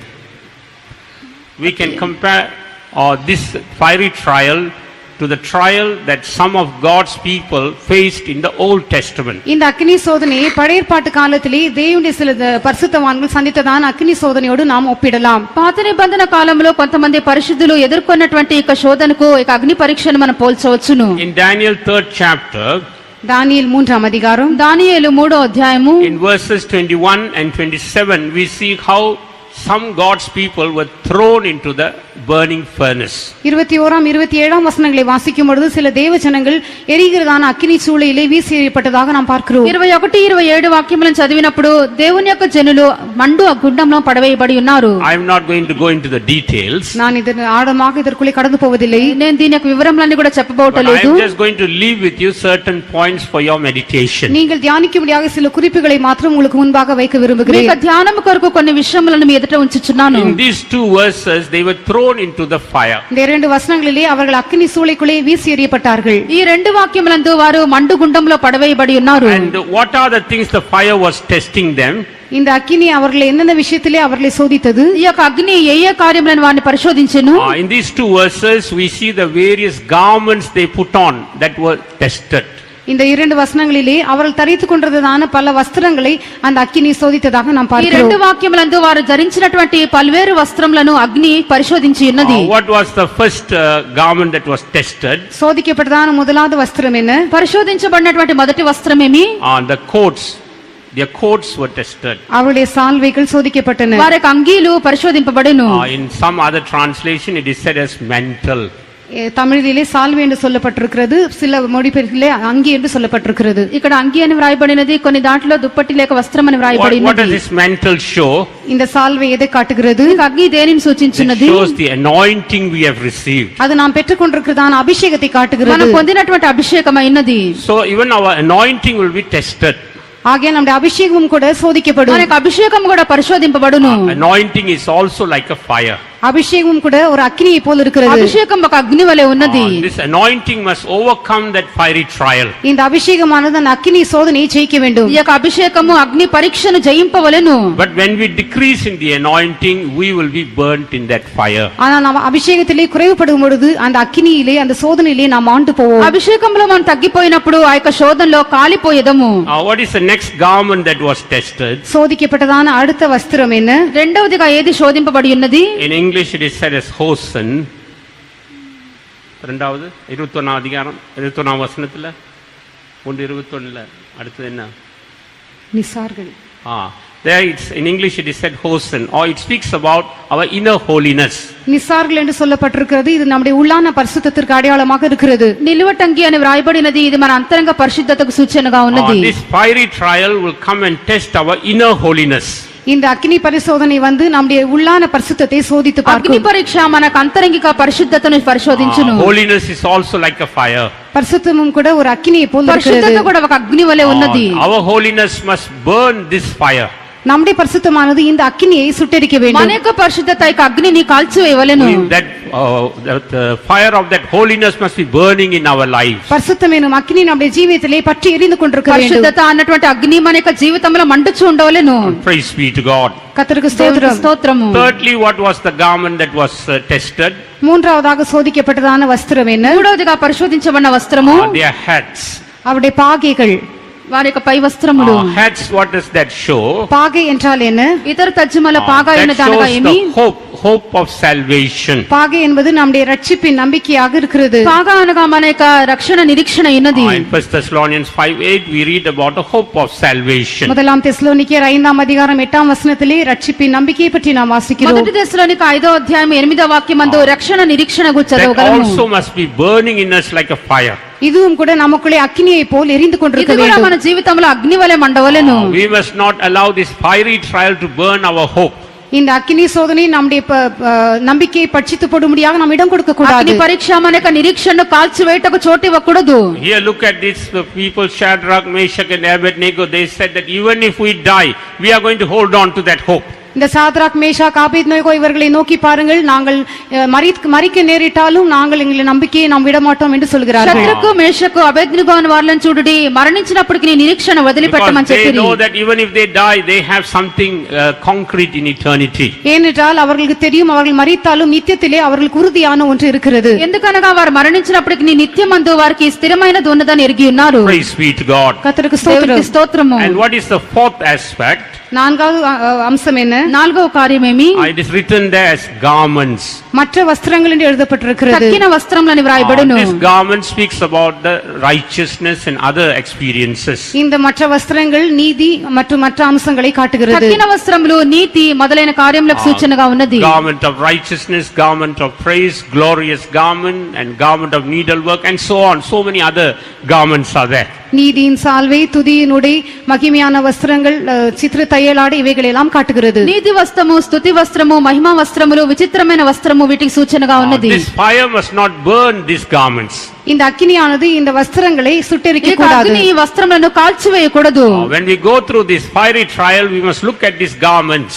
நாம் இந்த அக்கினி சோதனையின் வழியா கடந்து போகும்போது இந்த வஸ்திரங்களை கவனித்து பார்க்க வேண்டும். అగ్ని శోధనలో వెళ్ళినప్పుడు ఇక వస్త్రములను మనం జాగ్రత్తగా చూచుకొనవలెను. And we must go on renewing those garments in our life. இந்த வஸ்திரங்களை எல்லாம் நம்முடைய ஜீவிதத்திலே நாம் புதுப்பித்துக் கொண்டே ఈ இருக்க வேண்டும். వస్త్రములన్నీ కూడా మన యొక్క జీవితమందు నూతన పరచుకొని ఉండవలెను. Praise be to God. கர்த்தருக்கு దేవునికి ஸ்தோத்திரம். స్తోత్రము. What is the other thing that the fire tested? இந்த அக்கினி பரீட்சித்து சோதித்து பார்த்ததான வேறொரு காரியம் என்ன? ఈ యొక్క అగ్ని పరీక్షించినటువంటి మరొక కార్యమేమి? In Daniel 3rd chapter verse 27, தானியேல் 3ஆம் அதிகாரம் 27ஆம் வசனத்திலே దానియేలు 3వ అధ్యాయం 27వ వాక్యమందు there we see even their hair was not singed or was not burned. இந்த இடத்திலே அவருடைய தலைமயிர் கருகாமலும் இருந்தது என்று நாம் வாசிக்கிறோம். వారి యొక్క తల వెంట్రుకలు కూడా ఒక్కటెన్నో కాలిపోలేదు. What does hair show here? இந்த இடத்திலே தலைமயிர் என்றால் తల என்ன? వెంట్రుకలు అనగా ఏమి? It shows our consecration. அது நம்முடைய பிரதிஷ்டையை అది మన యొక్క காட்டுகிறது. ప్రతిష్ట ఉన్నది. This fiery trial will come and test our consecration. இந்த அக்கினி சோதனை வந்து நம்முடைய பிரதிஷ்டையை சோதிக்கும். అగ్ని పరీక్ష మన యొక్క ప్రతిష్టను పరిశోధించును. But we know how these dear saints of God, they preserved their consecration. ஆனால் இந்த அருமையான தேவனுடைய பரிசுத்தவான்கள் தங்களுடைய பிரதிஷ்டை எப்படி காத்துக்கொண்டார்கள் என்று நாம் అయితే ఇక அறிந்திருக்கிறோம். ప్రియమైనటువంటి పరిశుద్ధులు ఎలాగున ప్రతిష్ట కాపాడుకొని ఉన్నారో చూడగలము. Even in Daniel 1st chapter verses 8 and 12, they preserved their consecration. தானியேல் 1ஆம் அதிகாரம் 8ஆம் 12ஆம் வசனங்களை நாம் வாசிக்கும் பொழுது அவர்கள் தங்களுடைய பிரதிஷ்டையை காத்துக்கொண்டதாக பார்க்கிறோம். దానియేలు మొదటి అధ్యాయము 8, 12 వాక్యంలో చదివినప్పుడు వీరు తమ యొక్క ప్రతిష్ట కాపాడుకొని ఉన్నారు. This fire could not burn their consecration. இந்த அக்கினி அவளுடைய பிரதிஷ்டையை சுட்டெரிக்க ఈ முடியவில்லை. యొక్క అగ్ని వారి యొక్క ప్రతిష్టను కాల్చివేయలేదు. So let us all hold on to our consecration and renew our consecration day by day. ஆகையால் நம்முடைய பிரதிஷ்டையை நாம் பற்றி பிடித்துக் கொண்டு நாளுக்கு நாள் அதை புதுப்பித்துக் கொள்வோமாக. కావున మన యొక్క ప్రతిష్టను మనం చేపట్టి అనుదినము నూతన పరచుకొనేదము. And in the same verse we see even their bodies were not hurt by the fire. அதே வசனத்திலே அக்கினி அவர்கள் சரீரத்தின் மேல் பலன் செய்யவில்லை என்றும் பார்க்கிறோம். ఆ వాక్యంలోనే వారి శరీరములకు అగ్ని ఏ హాని చేయలేదు. Even our bodies must be preserved in this fiery trial. இந்த அக்கினி சோதனையில் நம்முடைய சரீரமும் கூட பாதுகாக்கப்பட வேண்டும். అగ్ని పరీక్షలో మన యొక్క శరీరం కూడా కాపాడబడవలెను. For that we must submit our bodies as a living sacrifice unto God. இதற்காக நம்முடைய சரீரத்தை தேவனுக்கு என்று ஜீவ பலியாக ஒப்புக் கொடுக்க దాని வேண்டும். కొరకై మన యొక్క శరీరములను దేవుని కొరకు సజీవ యాగంగా సమర్పింపవలెను. Say if our bodies are burnt by this fire, நம்முடைய சரீரங்கள் இந்த அக்கினியினால் சுட்டெரிக்கப்படும் మన என்றால் యొక్క శరీరములకు అగ్ని కాల్చివేసినట్లయితే what will happen? என்ன நடக்கும்? ఏమి సంభవించును? Then these bodies will become the possession of the enemy.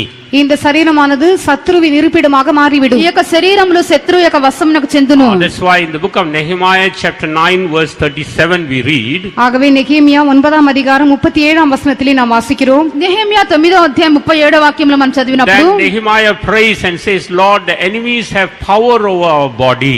கர்த்தாவே, சத்துருக்கள் எங்கள் சரீரங்களின் மேல் ஆளுகை செய்கிறார்கள் என்று நெகேமியா ஜெபிக்கிறார். నెహెమ్యా చెప్పుచున్నాడు, మా యొక్క శరీరముల మీద శత్రువులు అధికారం చూపుచున్నారు.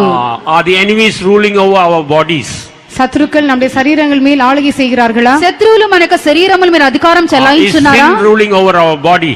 పాపం మన శరీరத்தை ఆండు కొలుகிறதா పాపము మన శరీరమును Is పరిపాలించునదా sickness ruling over our body? వ్యాధి మన శరీరத்தை ఆండి கொண்டிருக்கிறதா రోగము మన శరీరమును పరిపాలించునదా Is there any other power that is ruling over our body? வேற ஏதாவது ஒரு வல்லமை நம்ம శరీరத்தை ఆండు మరి கொண்டிருக்கிறதா ఏదైనా శక్తి మన యొక్క శరీరమును పరిపాలించున్నదా Oh, let us come back to our consecration. நம்முடைய பிரதிஷ்டைக்கு நாம் திரும்பி మన యొక్క வருவோமாக ప్రతిష్టకు మనం మరలి వచ్చేదము Let us rededicate our bodies as a living sacrifice unto God. கர்த்தருக்காக நம்முடைய சரீரத்தை திரும்பமாக ஜீவ பலியாக దేవుని కొరకై మన ஒப்புக்கொடுப்போமாக యొక్క శరీరములు సజీవయాగంగా సమర్పింతము If that be so, no fire can burn our body.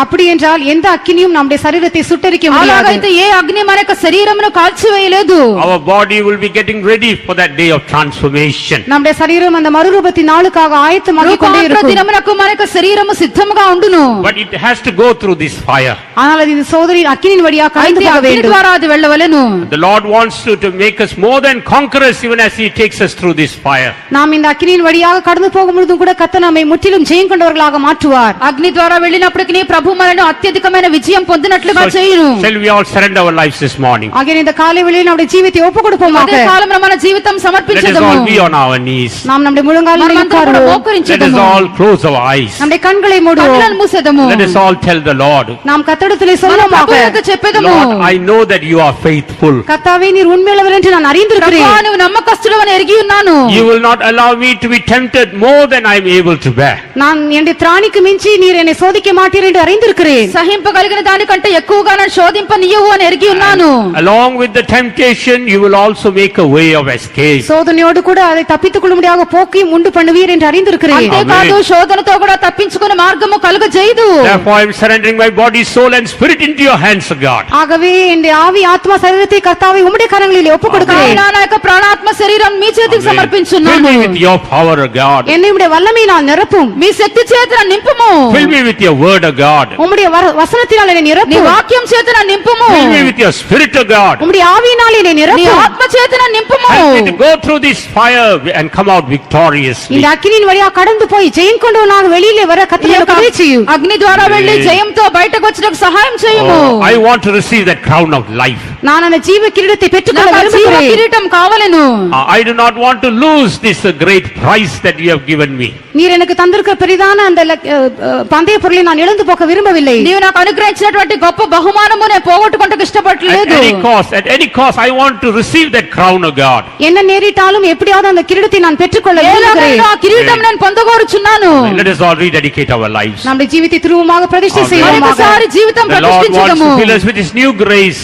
தேவன் தம்முடைய புதிய கிருபையால் நம்மை நிரப்ப Amen. விரும்புகிறார் చేత ప్రభువును నింపుకోరుచున్నాడు The Lord wants to fill us with His new anointing. தேவன் புதிய அபிஷேகத்தினால் நம்மை நிரப்ப నూతన வாஞ்சிக்கிறார் అభిషేకం చేత ప్రభువును He నింపుకోరుచున్నాడు wants to fill us with new power this morning. இந்த காலைவெளியில Hallelujah. புதிய வல்லமையால் நிரப்ப விரும்புகிறார் నూతన శక్తితో నింపుకోరుచున్నాడు Hallelujah, hallelujah, hallelujah, hallelujah, hallelujah. அக்கினியினுடைய நடந்திடினும் விக்கினமின்றி நான் துலங்க அக்கினியினுடைய நடந்திடினும் விக்கினமின்றி நான் துலங்க ஆக்குவோர் பொன்னிறமின் விசுவாசம் மிக்கது மகிமையதா ஆக்குவோர் பொன்னிறமின் விசுவாசம் மிக்கது மகிமையதா அக்கினியினுடைய நடந்திடினும்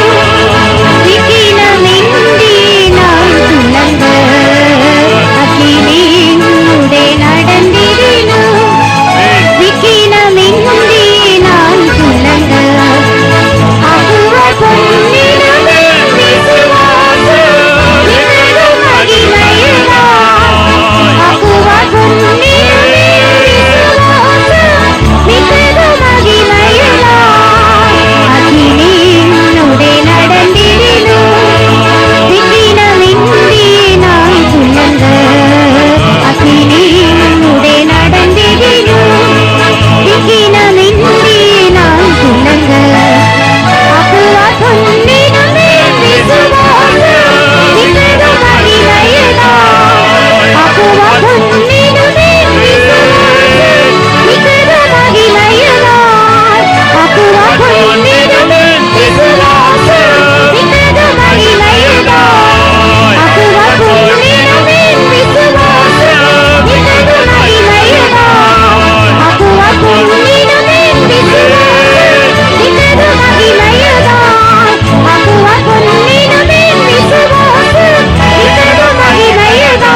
Hallelujah.